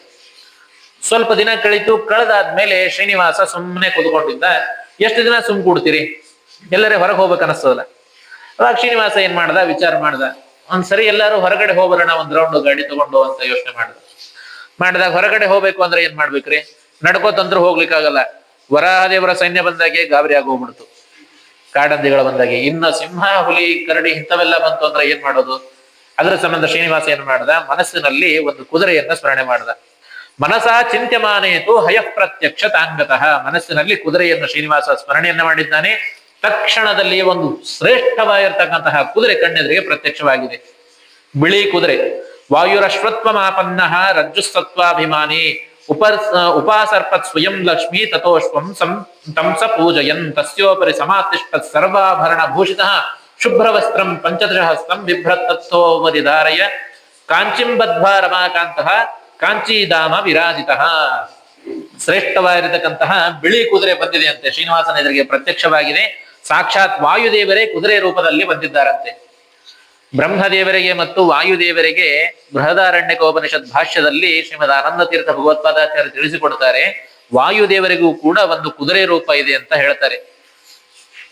ಈ ಆರಣ್ಯಕದಲ್ಲಿ, ಬೃಹದಾರಣ್ಯಕದಲ್ಲಿ ಅಶ್ವಮೇಧ ಬ್ರಾಹ್ಮಣ ಅಂತ ಬರ್ತದೆ. ಅಲ್ಲಿ ಅಶ್ವಮೇಧ ಯಾಗವನ್ನ ಮಾಡಬೇಕಾದ್ರೆ ಆ ಕುದುರೆಗೆ ಏನೇನು ಲಕ್ಷಣಗಳಿರಬೇಕು ಅಂತ ಹೇಳಿದ್ದಾರೆ. ಅಂದ್ರೆ ನಾವು ಏನ್ ಅನ್ಕೋತೀವಿ, ಕುದುರೆಯನ್ನ ತೆಗೆದುಕೊಂಡು ಹೋಮಿಸಬೇಕು, ಅದನ್ನು ಹೋಮದಲ್ಲಿ ಹಾಕಬೇಕು, ಅದನ್ನು ಕತ್ತರಿಸಬೇಕು ಅಂತ ಅರ್ಥ ಅಲ್ಲ. ಅಶ್ವಮೇಧ ಯಾಗದಲ್ಲಿ ಕುದುರೆಯನ್ನ ಬಳಸಬೇಕು ಅಂತ ಹೇಳಿದ್ದಾರೆ. ಹಾಗೆ ಈ ಬ್ರಹ್ಮದೇವರಿಗೆ ಮತ್ತು ವಾಯುದೇವರಿಗೆ ಒಂದೊಂದು ಕುದುರೆ ರೂಪ ಇದೆ ಅಂತೆ. ಪ್ರಾರಂಭ ಸೃಷ್ಟಿಯ ಆದಿ ಕಾಲದಲ್ಲಿ ಬ್ರಹ್ಮದೇವರು ಸೃಷ್ಟಿಯನ್ನ ಮಾಡ್ತಾ ಇರಬೇಕಾದ್ರೆ ಈ ಪ್ರಾಣಿಗಳನ್ನೆಲ್ಲ, ಕುದುರೆಗಳನ್ನೆಲ್ಲ ಸೃಷ್ಟಿ ಮಾಡಬೇಕಾದ್ರೆ ಬ್ರಹ್ಮದೇವರು ಒಂದು ಕುದುರೆ ರೂಪವನ್ನು ತಾಳಿದ್ರಂತೆ. ಸರಸ್ವತಿ ದೇವಿ ಹೆಣ್ಣು ಕುದುರೆ ರೂಪವನ್ನು ತಾಳಿದಂತೆ. ಇವರಿಬ್ಬರ ಸಂಯೋಗದಿಂದ ಮುಂದೆ ಕುದುರೆ ಸಂತಾನ ಪ್ರಾಪ್ತವಾಯಿತು ಅಂತ ಹೇಳ್ತಾರೆ. ಹಾಗೆ ಕುದುರೆ ಲಕ್ಷಣಗಳು ಹೇಳಿದ್ದಾರೆ. ಇಷ್ಟು ಎತ್ತರ ಇರಬೇಕು, 15 ಅಡಿ ಎತ್ತರ ಇರಬೇಕು, ಬೆಳ್ಳಗಿರಬೇಕು ಕುದುರೆ, ಹಾಗೂ ಅದರ ಕಾಲುಗಳು ಹೀಗಿರಬೇಕು ಅಂತ ಆ ಕುದುರೆ ಲಕ್ಷಣಗಳನ್ನು ಹೇಳ್ತಾರೆ. ಅಂತಹ ಸರ್ವ ಲಕ್ಷಣೋಪೇತವಾಗಿರತಕ್ಕಂತಹ ಶ್ರೇಷ್ಠವಾದ ಕುದುರೆ ಅಲ್ಲಿ ಬಂದಿದೆ ಅಂತೆ. ಮದುವೆಗೆ ಯಾವ್ದಾರ ಒಂದು ಕುದುರೆ ಬರೋದು, ಅದು ಈ ವರ ಕೂಡೋದ್ರೊಳಗೆ ಅದು ಕುರ್ಸ್ಕೊಂಡು ಕೂಡೋದು, ಹಿಂಗಾಗ್ಬಾರ್ದು. ಆ ಕುದುರೆಗಳು ಕೂಡ ಶ್ರೇಷ್ಠವಾಗಿರ್ಬೇಕು ಅಂತ ಹೇಳ್ತಾರೆ. ನನ್ನ ಮದುವೆಯಲ್ಲಿ ಕುದುರೆ ಕರೆಸಿದ್ರೆ ಅದು ಕುದುರೆ ಅದನ್ನ ಮೆರವಣಿಗೆ ಕರ್ಕೊಂಡು ಹೋಗ್ತಾನಲ್ಲ, ಅವ ಇನ್ನೂ ಅದನ್ನ ಕರ್ಕೊಂಡು ಹೋಗೋ ಟ್ರೈನಿಂಗ್ ಒಳಗಿದ್ದಾನಂತ. ಅದನ್ನ ಅವಾಗ ಅವ ಕಲೀಲಿಕ್ಕತಾನ. ಅದು ನನ್ನ ಮದುವೆ ದಿನಾನೇ ಕಲೀಲಿಕ್ಕೆ ಬಂದಾನ ಅವನು. ಅದು ಕುದುರೆ ಎತ್ತರದ, ನನಗಿನ ಒಂದು ಅರ್ಧ ಅಡಿ ಎತ್ತರದದು. ನನ್ನ ಮದುವೆ ಒಳಗೆ ಎಲ್ಲಾರು ಪಟಾಕ್ಷಿ ಹಚ್ಚಲಿಕ್ಕತ್ತಾನೆ. ಅದು ಆ ಪಟಾಕ್ಷಿ ಸೌಂಡಿಗೆ ಭಯ ಆಗ್ಯದ. ಕುದುರೆ ಎದುರಿಗೆ ನೋಡ್ತಾ ಇಲ್ಲ, ಹಿಂಗ್ ಬಾಜುಕ್ ನೋಡ್ಲಿಕ್ಕತ್ತದ. ಅದಕ್ಕ ಕನ್ನಡಿಗೆ ಬೇರೆ ಕಟ್ಬಿಟ್ಟಾರ ಅದನ್ನ. ನನಗ ಭಯ, ಎಲ್ಲಿದು ಓಡೋಯ್ತಂದ್ರೆ ಏನ್ ಮಾಡೋದು ಅಂತ. ಇವ ಬೇರೆ ಹೊಸಾಗಿದ್ದಾನ. ಆ ರೀತಿಯಾಗಿ ಕುದುರೆಗಳು ಇರಬಾರದು, ಚಲೋ ಕುದುರೆಗಳು ಇರಬೇಕು. ಸರಿ ಅಂತ ವಾಯುದೇವರು ಬಂದಾಗ ಲಕ್ಷ್ಮೀ ದೇವಿ ತಾನೇ ಸ್ವಯಂ ಲಗಾಮಾಗಿ ಇದ್ದಾಳಂತೆ ಕುದುರೆಗೆ. ಅಂದ್ರೆ ವಾಯುದೇವರು ಜೀವೋತ್ತಮರಾದರೂ ಕೂಡ ಅವರನ್ನು ನಿಯಮನ ಮಾಡೋಳು ನಾನೇ ಅಂತ ಲಕ್ಷ್ಮೀ ದೇವಿಯನ್ನ ಇಲ್ಲಿ ತೋರಿಸ್ತಾ ಇದ್ದಾರೆ. ಲಕ್ಷ್ಮೀ ದೇವಿ ಸ್ವಯಂ ಲಗಾಮಾಗಿ ಬಂದಿದ್ದಾಳಂತೆ. ಕಾಂಚೀಂ ಬದ್ಧ್ವಾ ರಮಾಕಾಂತಃ ಕಾಂಚೀಧಾಮ ವಿರಾಜಿತಃ ಶುಭ್ರವಸ್ತ್ರಂ ಪಂಚದಶಹಸ್ತಂ ಬಿಭ್ರತ್ತಥೋಪರಿ ಧಾರಯ. ಕಾಂಚಿ ರೇಷ್ಮೆ ಮಡಿಯನ್ನು ಉಟ್ಟುಕೊಂಡಿದ್ದಾನಂತೆ, ಶಲ್ಲೆಯನ್ನು ಹೊತ್ತಿಕೊಂಡಿದ್ದಾನೆ. ಶುಭ್ರವಸ್ತ್ರಂ ಪರಿಧಾಯ ಪಂಚಹಸ್ತಂ ತಥಾಭವತ ಆದರ್ಶ ಲೌಕಿಕಂ ಕೃತ್ವಾ ಧೃತ್ವಾ ಶುಭ್ರಾಂಚ ಮೃತ್ತಿಕಾಂ. ಒಂದು ಕನ್ನಡಿಯನ್ನು ಇಟ್ಟುಕೊಂಡಿದ್ದಾನೆ. ಕನ್ನಡಿಯೊಳಗೆಲ್ಲ ಹುಬ್ಬು, ಕೂದಲುಗಳೆಲ್ಲ ಸರಿಯಾದ ಇಲ್ಲೋ, ಅಂಗಾರಕ್ಷಂತಿ ಸರಿಯಾಗದನೋ ಇಲ್ಲೋ ಎಂಬುದಾಗಿ ನೋಡ್ಕೊಳ್ಳಿಕ್ಕೆ ಕನ್ನಡಿಯನ್ನು ಇಟ್ಕೊಂಡಿದ್ದಾನೆ. ತನ್ಮಧ್ಯೆ ಕುಂಕುಮಸ್ಯಾಪಿ, ಚಂದನವನ್ನು ಹಚ್ಚಿಕೊಂಡಿದ್ದಾನಂತೆ ಹಣೆಗೆ. ಅದರ ಮಧ್ಯದಲ್ಲಿ ಕುಂಕುಮವನ್ನು ಧಾರಣೆಯನ್ನ ಮಾಡಿದ್ದಾನೆ. ಕುಂಕುಮವನ್ನು ಧಾರಣೆ ಮಾಡಿಕೊಂಡು ಆ ಕನ್ನಡಿಯನ್ನ ನೋಡಿಕೊಂಡು ಮನೋಹರವಾಗಿ, ಸಾಕ್ಷಾತ್ ಮನ್ಮಥನು ಕೂಡ ನಾಚಬೇಕು ಅಷ್ಟು ಚೆನ್ನಾಗಿ ರೆಡಿಯಾಗಿದ್ದಾನಂತೆ. ಮತ್ತೆ ಈ ತುಟಿ ಎಲ್ಲ ಕಪ್ಪಗಿರ್ತಾವ, ನಮ್ದೆಲ್ಲ ಕಪ್ಪಗಿರೋದು ಬೆಳಗಿರೋದು ಹಿಂಗಾಗಿರ್ತಾವ. ಆದ್ರೆ ಶ್ರೀನಿವಾಸನ ತುಟಿಗಳೆಲ್ಲ ಕೆಂಪು ಕಾಣಿಸ್ಬೇಕಲ್ಲ. ಅವಾಗ ಇನ್ನೂ ಲಿಪ್ಸ್ಟಿಕ್ ಎಲ್ಲ ಇರ್ಲಿಲ್ರಿ ಅವಾಗ ಬೀಡ ತಿಂದಾನ, ಎಲೆ ಅಡಿಕೆ ಬೆಳಗ ಬಾಯಲ್ಲಿ ಹಾಕೊಂಡು ಅದನ್ನ ಚೆನ್ನಾಗಿ ಅಗಿದು ಅದನ್ನ ತುಟಿಗೆ ಮೆತ್ತಿದ್ದಾನಂತೆ. ಅದರಿಂದ ತುಟಿಗಳು ತುಂಬಾ ಚೆನ್ನಾಗಿ ಕೆಂಪಾಗಿ ಕಾಣಿಸ್ತಾ ಇದ್ದಾವೆ.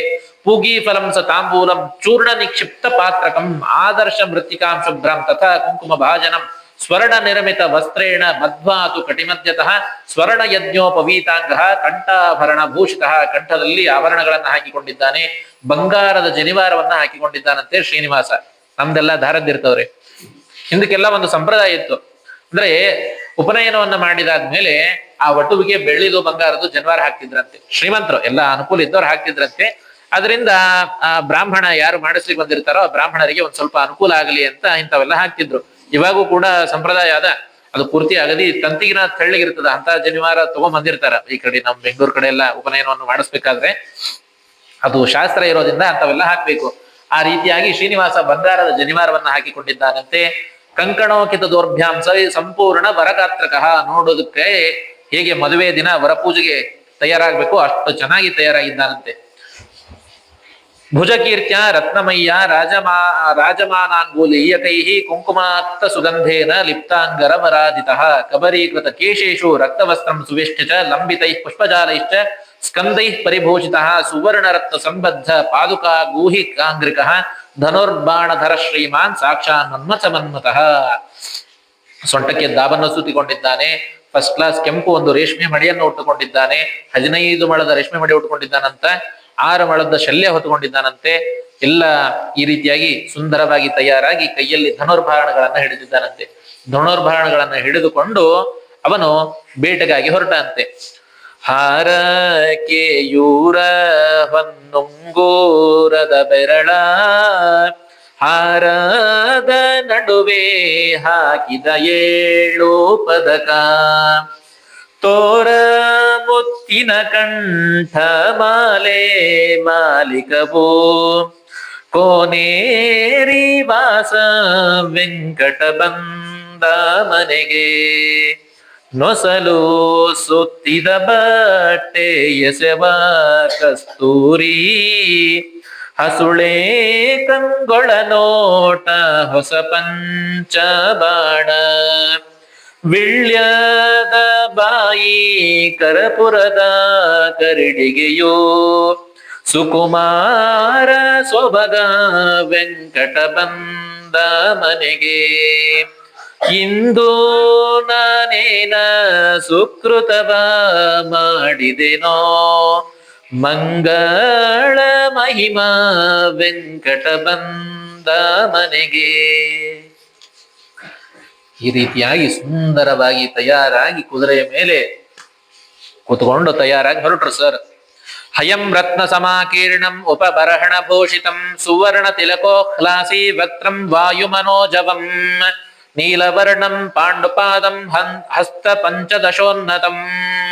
ಸುವರ್ಣ ತಿಲಕವನ್ನ ಧಾರಣೆ ಮಾಡಿದ್ದಾನೆ. ಆ ಕುದುರೆಗೆ ಪೂಜೆ ಮಾಡ್ದ. ನಾವೆಲ್ಲ ಮದ್ವೆಗೆ ಹೋಗ್ಬೇಕಾದ್ರೆ ವಾಹನ ಪೂಜೆ ಮಾಡ್ತೀವಿ ನೋಡ್ರಿ, ಬಸ್ಸಿಗೆಲ್ಲ ಹಾರಾಗಿರ ಎಲ್ಲ ಹಾಕಿ. ಹಂಗ ಶ್ರೀನಿವಾಸ ಸಹಿತ ಮುಂದೆ ಕನ್ಯಾ ನೋಡ್ಲಿಕ್ಕೆ ಹೋಗ್ಬೇಕಾಗಿದೆ ಈಗ. ಅದಕ್ಕೆ ಆ ಕುದುರೆಗೆಲ್ಲ ಫಸ್ಟ್ ಕ್ಲಾಸ್ ಕುಕ್ಮ ಗಿಕ್ಮ ಎಲ್ಲ ಹಚ್ಚಿ, ಆ ಕಾಲಿಗಳಿಗೆಲ್ಲ ಬಣ್ಣ ಹಚ್ಚಿ, ಸುವರ್ಣದ ತಿಲಕವನ್ನ ಹಚ್ಚಿದಂತೆ ಕುದುರೆಗೆ. ನೀಲವರ್ಣಂ ಪಾಂಡುಪಾದಂ ಪಂಚಹಸ್ತ ದಶೋನ್ನತಂ 15 ಗಾತ್ರದಷ್ಟು 15 ಮೊಳದಷ್ಟು ಎತ್ತರವಾಗಿದೆ ಅಂತೆ ಆ ಕುದುರೆ. ಆ ಕುದುರೆಯನ್ನ ಏರಿ ಅನೇಕ ಲಕ್ಷಣಗಳಿಂದ ಕೂಡಿರ್ತಕ್ಕಂತಹ ಶ್ರೇಷ್ಠವಾದ ಕುದುರೆಯನ್ನ ಏರಿ ಆ ಪರ್ವತದಿಂದ ಇಳಿತಾ ಇದ್ದಾನಂತೆ ಶ್ರೀನಿವಾಸ. ಆ ಪರ್ವತದಿಂದ ಇಳಿಬೇಕಾದ್ರೆ ಏನ್ ಮಾಡ್ತಾ ಇದ್ದಾನೆ? ಮೃಗಾನ್ ಬಹುವಿಧಾಕಾರಾನ್ ಸಿಂಹ ಶಾರ್ದೂಲ ಜಂಬುಕಾನ್ ಮಾತಂಗಾನ್ ಶರಭಾನ್ ಘೋರಾನ್ ಏಣಾನ್ ವೈ ಮಹಿಷಾನ್ ಅಪಿ ಜಘಾನ ವಿಪಿನೇ ದೇವ ಸಂಚರನ್ ಇತಸ್ತತಃ ತತ್ರೇಕಂ ಹಸ್ತಿಪಂ ದೃಷ್ಟ ಮದಮತ್ತಂ ವನೇಚರಂ. ಆ ಪರ್ವತದಿಂದ ಇಳಿತಾ ಇದ್ದಾನಂತೆ. ಮತ್ತೆ ಕೈಯಾಗ ಬಿಲ್ಲು ಬಾಣ ಹೇಳ್ಕೊಂಡಿದ್ನಲ್ಲ, ಅದನ್ನೇನ್ ಮಾಡಿದ್ರೆ ಸುಮ್ಮನೆ ತಗೊಂಡು ಹೋಗೋದಲ್ಲ. ಕೈಯಾಗ ಚಕ್ರ ಇತ್ತು ಅಂತಂದ್ರೆ ಅದನ್ನ ದೈತ್ಯರ ಸಂಹಾರಕ್ಕಾಗಿ ಇಟ್ಕೊಳ್ಳೋದು. ಪಾಂಚಜನ್ಯ ಇತ್ತು ಅಂದ್ರೆ ಯುದ್ಧ ಪ್ರಾರಂಭವಾಗ್ತಾ ಇರ್ತಕ್ಕಂತಹ ಸ್ಟಾರ್ಟಿಂಗ್ ನಲ್ಲಿ ಶತ್ರುಗಳಿಗೆ ಭಯ ಹುಟ್ಲಿ ಅಂತ ಅನ್ನೋದಕ್ಕಾಗಿ ಶಂಖದಾನವನ್ನು ಮಾಡುವುದು, ಮತ್ತೆ ಕೈಯಾಗ ಧನುರ್ಭಾಣಗಳನ್ನ ಹಿಡಿದ ಮತ್ತೆ ಅದನ್ನೇನ್ ಮಾಡೋದು, ಕೆಲವರು ಇರ್ತಾರೆ ಕೈಯಾಗ ಕೋಲ್ ಇರ್ತಾರೆ, ಸುಮ್ಮನೆ ಕೋಲ್ ಇಟ್ಕೊಳ, ಇರೋರು ಬರೋರಿಗೆಲ್ಲ ಹೊಡ್ಕೊತ ಹೋಗೋದು. ಕೈಯಾಗ ಪೆನ್ ಇತ್ತು ಅಂತಂದ್ರೆ ಖಾಲಿ ಜಾಗ ಇರ್ತದ ಅದನ್ನ ಬರ್ಕೋತ ಹೋಗೋದು. ಯಾಕೆ ಮಾಡ್ಲಿಕ್ಕೆ ಅಂತಂದ್ರೆ ಸಾರ್ಥಕ, ಅದನ್ನ ಹಿಡ್ಕೊಂಡಿದ್ದಕ್ಕೇಂದ್ರ ಒಂದು ಸಾರ್ಥಕ ಆಗ್ಬೇಕಲ್ಲ. ಅದಕ್ಕೆ ಈ ಶ್ರೀನಿವಾಸ ಏನ್ ಮಾಡ್ದ, ಧನುರ್ಬಾಣಗಳನ್ನು ಹಿಡಿದಾಗ ಎಲ್ಲಾ ಪ್ರಾಣಿಗಳನ್ನೆಲ್ಲವನ್ನು ಕೂಡ ಸಂಹಾರ ಮಾಡ್ತಾ ಹೋಗ್ತಾ ಇದ್ದಾನಂತೆ. ಏನೇನು ಸಂಹಾರ ಮಾಡ್ದ, ಮಾತಂಗ ಆನೆಗಳನ್ನು ಸಂಹಾರ ಮಾಡ್ತಾ ಇದ್ದಾನಂತೆ, ಶರಭಗಳನ್ನ ಸಂಹಾರ ಮಾಡ್ತಾ ಇದ್ದಾನೆ, ಮಹಿಷಾನ್ ಕಾಡೆಮ್ಮೆಗಳನ್ನ, ಈ ರೀತಿಯಾಗಿ ಹುಲಿ ಸಿಂಹಗಳನ್ನೆಲ್ಲ ಕೂಡ ಸಂಹಾರವನ್ನ ಮಾಡ್ತಾ ಹೋಗ್ತಾ ಇದ್ದಾನಂತೆ. ಯಾಕೆ ಈ ಪ್ರಾಣಿಗಳನ್ನ ಸಂಹಾರ ಮಾಡಬೇಕು, ಅವೆಲ್ಲವೂ ಕೂಡ ವನದಲ್ಲೇ ಇರುವಂತಹದ್ದು. ಅದೇನ್ ಮಾಡೋದು, ಕಾಡಂತಂದ್ಮೇಲೆ ಇವೆಲ್ಲ ಪ್ರಾಣಿಗಳು ಇರುವಪ್ಪ, ಅದನ್ನ ಯಾಕೆ ಸಂಹಾರ ಮಾಡ್ಬೇಕು ಅಂತಂದ್ರೆ ಅದಕ್ಕಾಗಿ ಭಾಷ್ಯಕಾರರು ತಿಳಿಸ್ತಾರೆ. ಕೆಲವರೆಲ್ಲ ರಾಕ್ಷಸರು ಏನ್ ಮಾಡಿದ್ದ ಅಂತಂದ್ರೆ ಈ ಶ್ರೀನಿವಾಸನ ಜೊತೆಗೆ ಯುದ್ಧವನ್ನ ಮಾಡಬೇಕು ಅಂತ ಹೇಳಿ ಸಂಕಲ್ಪ ಮಾಡಿಕೊಂಡು ಆ ವೆಂಕಟಾಚಲದಲ್ಲಿ ಹುಲಿ ಸಿಂಹ ಕರಡಿ ಮೊದಲಾದ ರೂಪಗಳಿಂದ ಬಂದಿದ್ರಂತೆ. ಅಂತಹ ಕೆಟ್ಟ ದೈತ್ಯರನ್ನ ಸಂಹಾರ ಮಾಡೋದಕ್ಕಾಗಿ ಈ ಧನುರ್ಬಾಣಗಳನ್ನ ಬಳಸಿ ಅವ್ರನ್ನೆಲ್ಲ ಸಂಹಾರ ಮಾಡ್ತಾ ಇದ್ದಂತೆ. ಈ ರೀತಿಯಾಗಿ ಸಂಹಾರವನ್ನ ಮಾಡಿಕೊಂಡು ಹೋಗ್ತಾ ಇರಬೇಕಾದ್ರೆ ಒಂದು ಗಂಡಾನೆಯನ್ನ ಕಂಡ ಶ್ರೀನಿವಾಸ. ಅಲ್ಲಿ ಭಾರಿ ಮದೋನ್ಮತ್ತವಾಗಿರತಕ್ಕಂತಹ ಗಂಡಾನೆಯನ್ನ ಕಂಡಿದ್ದಾನೆ, ದೊಡ್ಡದಾಗಿರ್ತಕ್ಕಂತಹ ಸಲಗವನ್ನ. ಆ ಸಲಗವನ್ನ ನೋಡಿ ಅದಕ್ಕೆ ಬೆನ್ನು ಹತ್ತಿದ. ಆನೆ ಎಷ್ಟು ದೂರ ಓಡ್ಲಿಕ್ಕೆ ಸಾಧ್ಯ ರೀ? ಕುದುರೆ ವೇಗ ಏನು, ಆನೆ ವೇಗ ಏನು? ಯಾರಾದ್ರೂ ಮೆರವಣಿಗೆ ಮಾಡ್ಬೇಕಂದ್ರೆ ಏನ್ ಮಾಡ್ತಾರೆ, ಆನೆ ಮೇಲೆ ಮೆರವಣಿಗೆ ಮಾಡ್ತಾರೆ. ಕುದುರೆ ಮೇಲೆ ಮೆರವಣಿಗೆ ಮಾಡೋದು ಬಹಳ ಕಮ್ಮಿ. ಇದು ಆನೆ ಓಡಿ ಓಡಿ ಓಡಿ ಓಡಿ ಅದಕ್ಕೆ ಗೊತ್ತಾಯ್ತು, ಓಹೋ ಇವ ನನ್ನ ಎಲ್ಲ ಬಿಲ್ಲು ಬಾಣ ಬೇರೆ ಹಿಡ್ಕೊಂಡ್ಬಿಟ್ಟಿದ್ದಾನೆ, ಏನಾದ್ರೂ ನನ್ನನ್ನು ಇವನು ಬಿಡೋದಿಲ್ಲ, ಹೆಂಗಿದ್ರು ಸಾಯೋದೆ, ಓಡಿ ಹೋದ್ರು ಸಾಯ್ತೀನಿ, ಇಲ್ಲೇ ನಿಂತ್ರು ಸಾಯ್ತೀನಿ, ಅದಕ್ಕೆ ಓಡಿ ದಣದ ಸಾಯೋದಕ್ಕಿಂತ ಅವನ ಮುಂದೆ ನಿಂತು ಸಾಯೋಣ ಅಂತ ಹೇಳಿ ತಿರುಗಿ ಕೊನೆಗೆ ಆನೆ ದಂಡವತ್ ಪತಿತೋ ಭೂತ್ವ ಶುಂಡಾಮುದ್ಗಮ್ಯ ಗರ್ಜಯನ್ ಯದಾನತಸ್ತದಾ ಕನ್ಯಾ ದೃಷ್ಟಿ ಮಾರ್ಗ ಉಪಯೋಗತ. ಆವಾಗ ಆನೆ ದಣದ ಶ್ರೀನಿವಾಸನ ಕಡೆಗೆ ಮುಖವಾಗಿ ನಿಂತು ಸೊಂಡೆಯನ್ನ ಮೇಲೆ ಎತ್ತಿ ಒದರಿ ಆ ಶ್ರೀನಿವಾಸನಿಗೆ ನಮಸ್ಕಾರವನ್ನ ಮಾಡತಂತೆ. ಮಾಡಿದಾಗ ಈ ಶ್ರೀನಿವಾಸನಿಗೆ ನಮಸ್ಕಾರ ಮಾಡ್ಬೇಕಾದ್ರೆ ಆನೆ ಏನ್ ಕೆಳಕ್ ಕೊಡ್ತದ್ರ, ಕುತ್ತಾದ ತಕ್ಷಣ ಈ ಕಡೆ ಸೈಡ್ ಪದ್ಮಾವತಿ ಕಾಣಿಸಿದ್ಲು ಶ್ರೀನಿವಾಸನಿಗೆ. ಶ್ರೀನಿವಾಸ ಪದ್ಮಾವತಿಯನ್ನು ನೋಡಿದ, ಪದ್ಮಾವತಿ ಶ್ರೀನಿವಾಸನಿಗೆ ಕಾಣಿಸಿದ್ಲು. ಕಾಣಿಸಿದ ತಕ್ಷಣ ಋಷಯ ಊಚುಹು ಸಾ ಕನ್ಯಾ ಕಸ್ಯ ಸಂಬದ್ಧ ಕಿಮರ್ಥಂ ವರಮಾಗತ ಕಸ್ಯೇಯಂ ತನಯ ಸಾರ್ವಂ ತದ್ವದಸ್ವ ಮಹಾಪತೆ. ಅವಾಗ ಈ ಋಷಿಗಳೆಲ್ಲ ಕೇಳಿದ್ರಂತೆ, ಆ ಪದ್ಮಾವತಿ ಯಾರು, ಆ ಕನ್ಯಾ ಯಾರು, ಅವಳು ಯಾಕೆ ಅಲ್ಲಿಗೆ ಬಂದಿದ್ಲು, ಅವೆಲ್ಲವನ್ನೂ ಕೂಡ ನಮಗೆ ಹೇಳಿ ಸ್ವಾಮಿ ಅಂತ ಎಂಬುದಾಗಿ ಕೇಳಿದಾಗ ಸೂತ ಪುರಾಣಿಕರು ಹೇಳ್ತಾರಂತೆ, ಶೃಣ್ವಂತು ಮುನಯ ಸರ್ವೇ ಕನ್ಯಾಯ ಜನ್ಮ ಪಾವನಂ ಪುರಾತ್ವಾಪರಾಸ್ಯಾಂತೆ ಪಾಂಡವಾನ ಮಹಾತ್ಮನ ಯುದ್ಧೇತು ಭಾರತೆ ತೀತೆ ಅಷ್ಟಾವಿಂಶತಿ ಮೇಕಲು ವಿಕ್ರಮಾರ್ಕಾದಯೋ ಭೂಪಾಹ ಸ್ವರ್ಗಲೋಕಂ ಯದಾಯುಃ ತತ್ಕಾಲಾಂತೆ ವತ್ಸರಾಣಾಂ ಸಹಸ್ರೇ ಚ ಸಮಾಗತೆ ಚಂದ್ರವಂಶೇ ನೃಪ ಕಶ್ಚಿತ್ ಸುವೀರ ಇತಿ ನಾಮಕಃ. ಸೂತ ಪುರಾಣಿಕರು ಹೇಳ್ತಾರಂತೆ, ಆ ಕನ್ಯಾ ಯಾರಪ್ಪ ಅಂತಂದ್ರೆ ಹಿಂದೆ ದ್ವಾಪರ ಯುಗದಲ್ಲಿ ಈ ಪಾಂಡವರೆಲ್ಲ ಯುದ್ಧವನ್ನ ಮುಗಿಸಿ ತಮ್ಮ ತಮ್ಮ ಲೋಕಕ್ಕೆ ಹೋಗಬೇಕಾದ್ರೆ ಯುದ್ಧ ಮುಗಿತು. ಯುದ್ಧ ಮುಗದಾದ್ಮೇಲೆ ಅಷ್ಟಾವಿಂಶತಿ ಕಲಿಯುಗ, ಈ 28ನೇ ಕಲಿಯುಗದ ಪ್ರಾರಂಭದಲ್ಲಿ ವಿಕ್ರಮಾರ್ಕಾದಿ ಎಲ್ಲ ರಾಜಗಳು ಬಂದು ಈ ಭೂಮಿಯನ್ನ ಆಳಿ ಅವರು ಕೂಡ ಸ್ವರ್ಗಲೋಕಕ್ಕೆ ಹೋದರು. ತತ್ಕಾಲಾಂತೆ ವತ್ಸರಾಣಂ ಸಹಸ್ರೇಚ ಸಮಾಗತೆ. ಈ ರೀತಿಯಾಗಿ ಕೆಲವು ವರ್ಷಗಳ ಕಳೆದಾದ್ಮೇಲೆ ಆ ಚಂದ್ರವಂಶದಲ್ಲಿ ಸುವೀರ ಎಂಬತಕ್ಕಂತಹ ಒಬ್ಬ ರಾಜ ಆದ. ಸುವೀರ ಎಂಬತಕ್ಕಂತಹ ರಾಜ ಆದ. ಆ ರಾಜನಿಗೆ ಸುಧರ್ಮ ಎಂಬುದಾಗಿ ಮಗ ಹುಟ್ಟಿದ.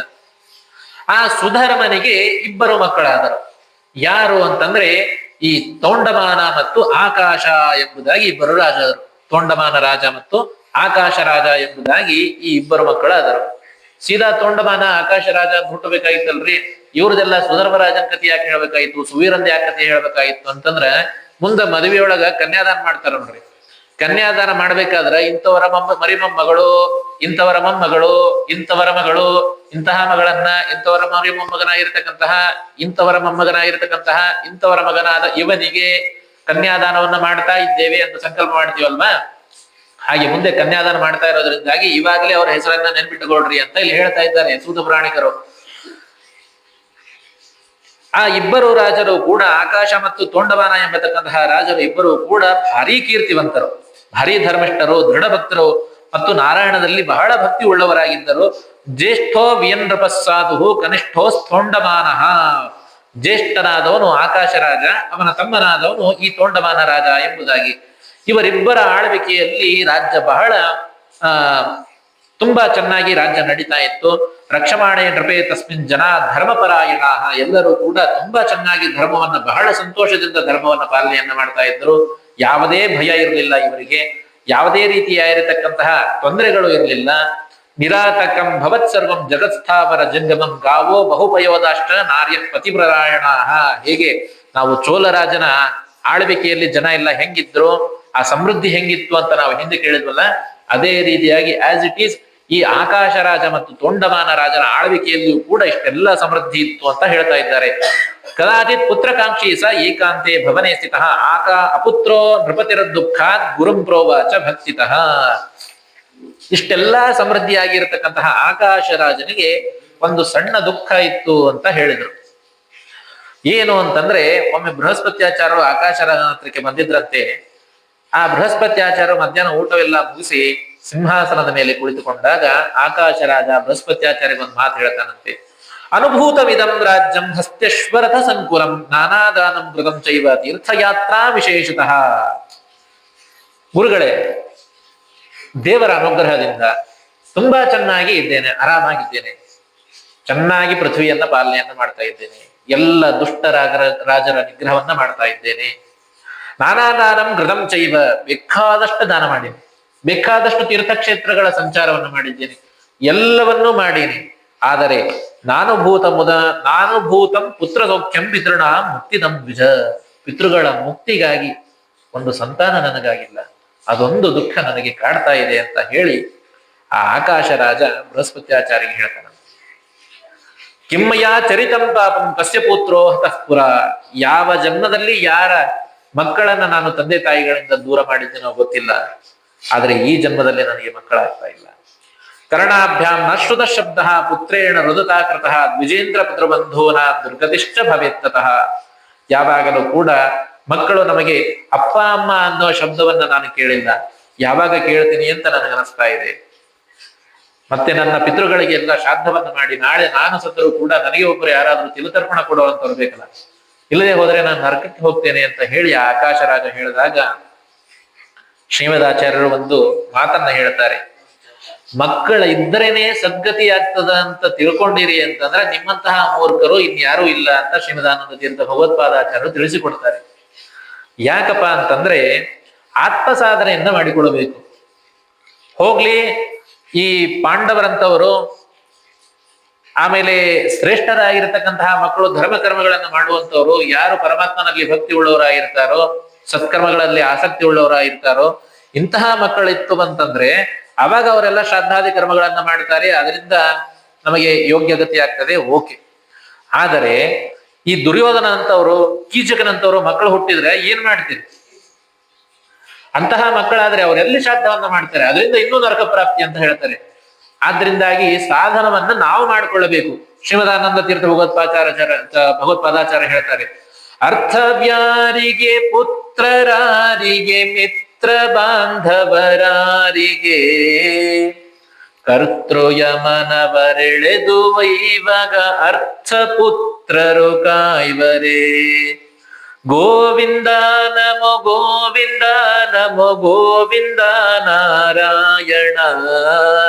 ಗೋವರ್ಧನ ಗಿರಿಯ ನೆತ್ತಿದ ಗೋವಿಂದ ನಮ ರಕ್ಷಿಸು. ಅರ್ಥವ್ಯಾರಿಗೆ ಪುತ್ರರಾರಿಗೆ ಮಿತ್ರ ಬಾಂಧವರಾರಿಗೆ.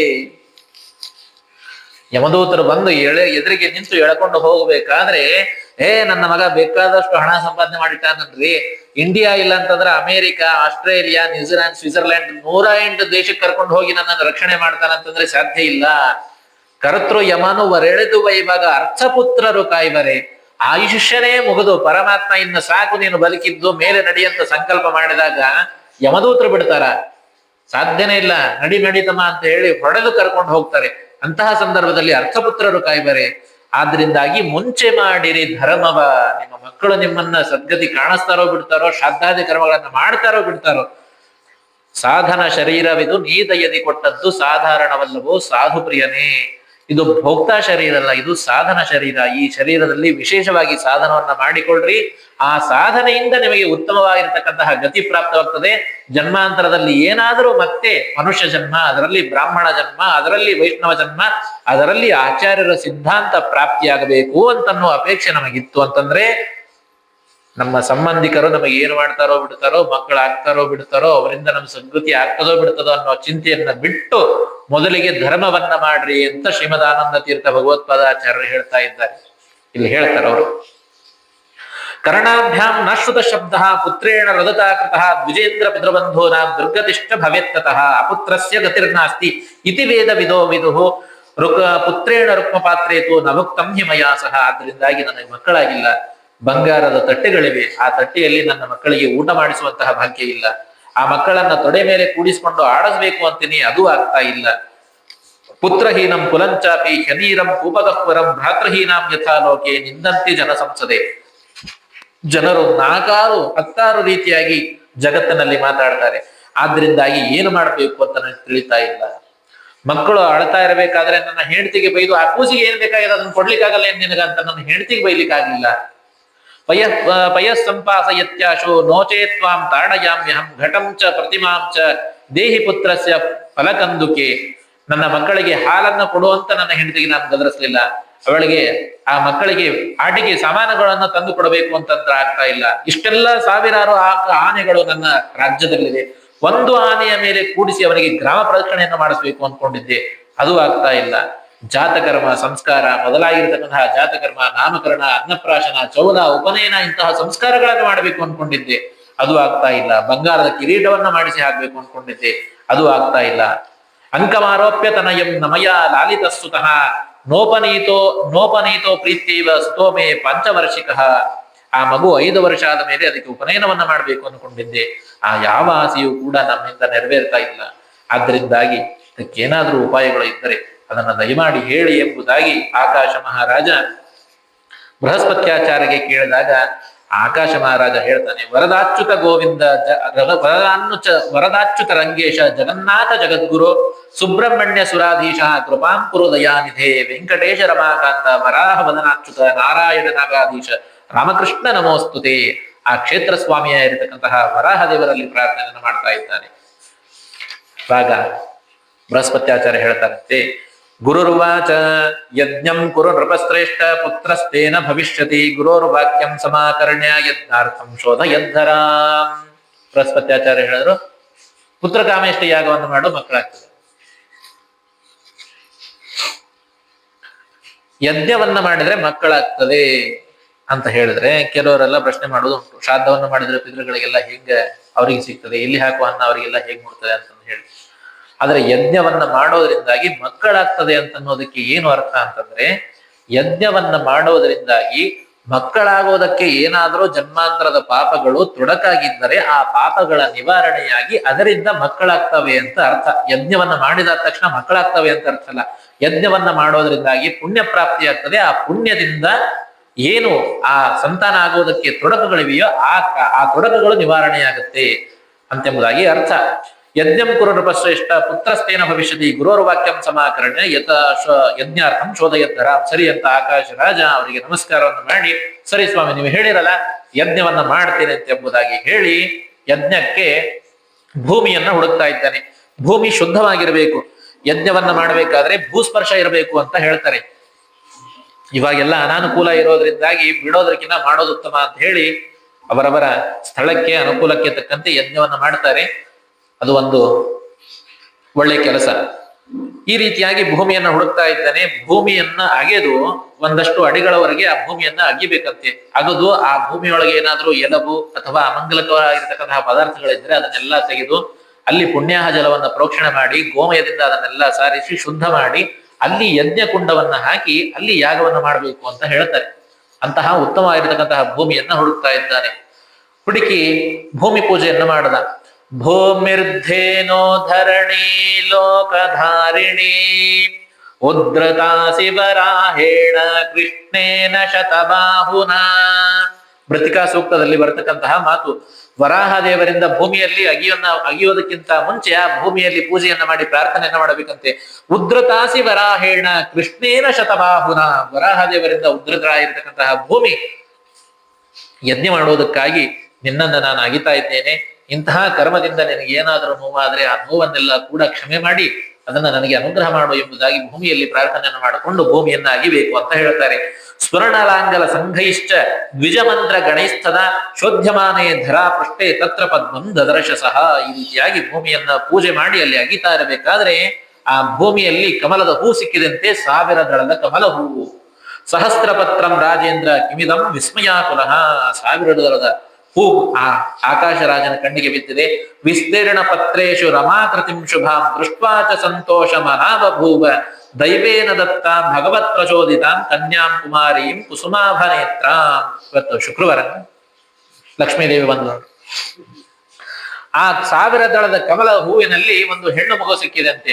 ಸಾಕ್ಷಾತ್ ಲಕ್ಷ್ಮೀದೇವಿಯ ಅವತಾರಭೂತವಾಗಿರತಕ್ಕಂತಹ ಕೂಸು.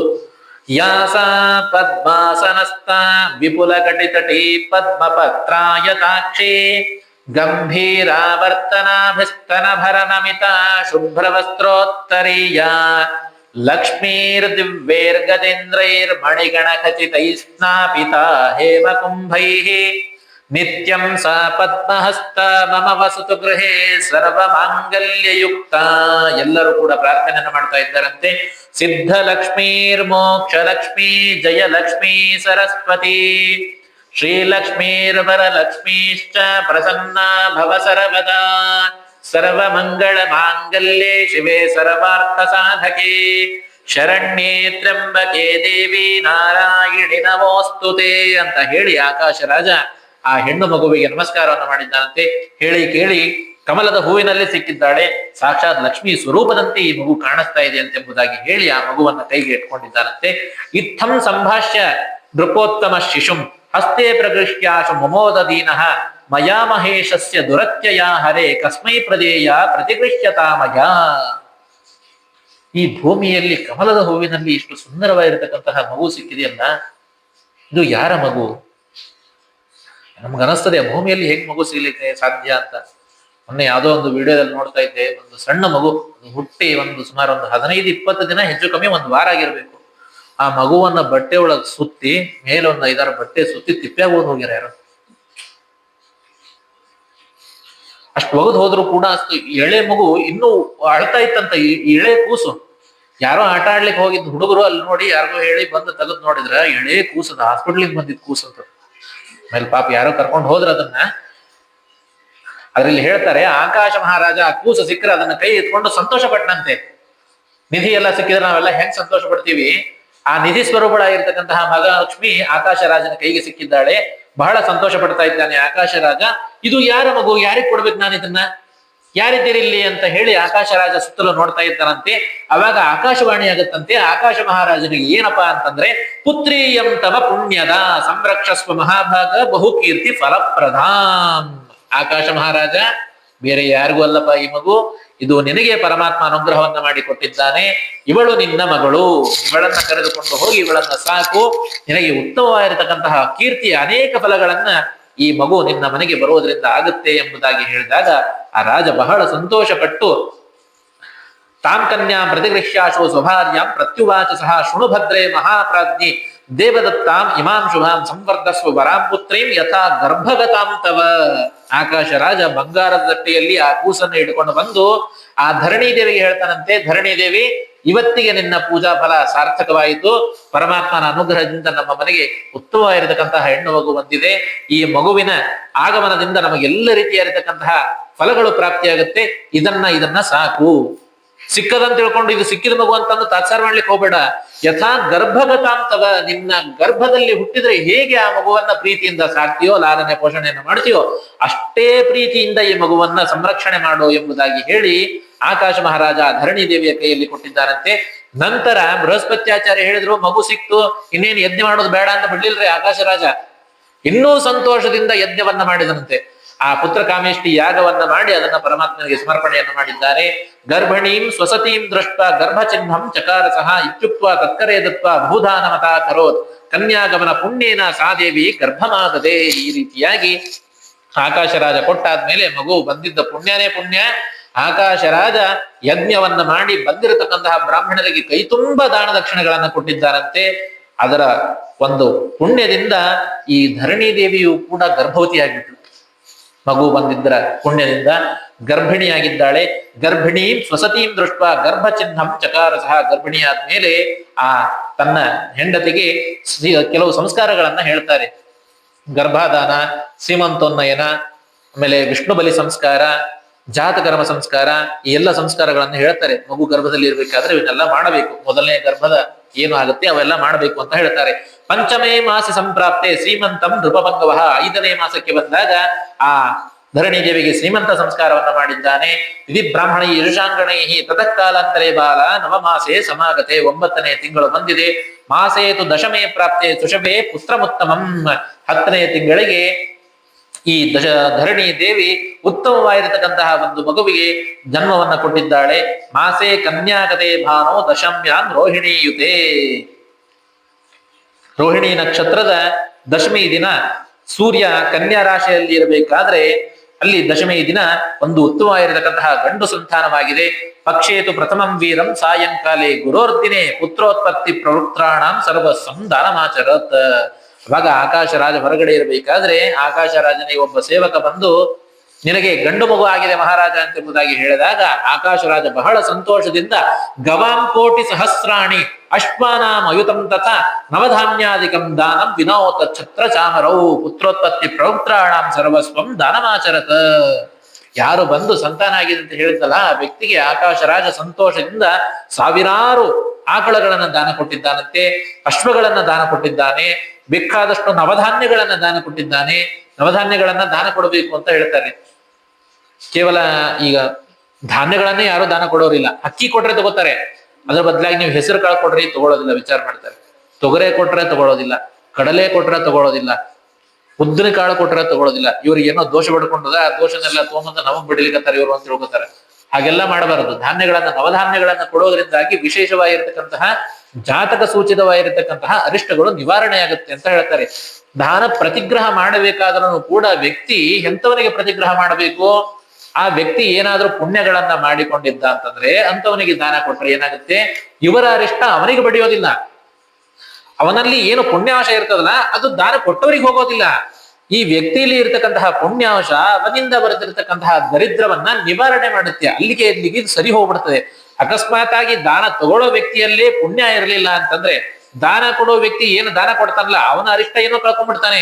ಇವನು ಪುಣ್ಯ ಮಾಡದೇ ಇದ್ರೆ ಅವನ ಅರಿಷ್ಟ ಇವನಿಗೆ ಬರ್ತದ, ದಾನ ತಗೊಂಡಿದ್ದೊಂದು ಪುಣ್ಯ ಪಾಪ ಬರ್ತದ.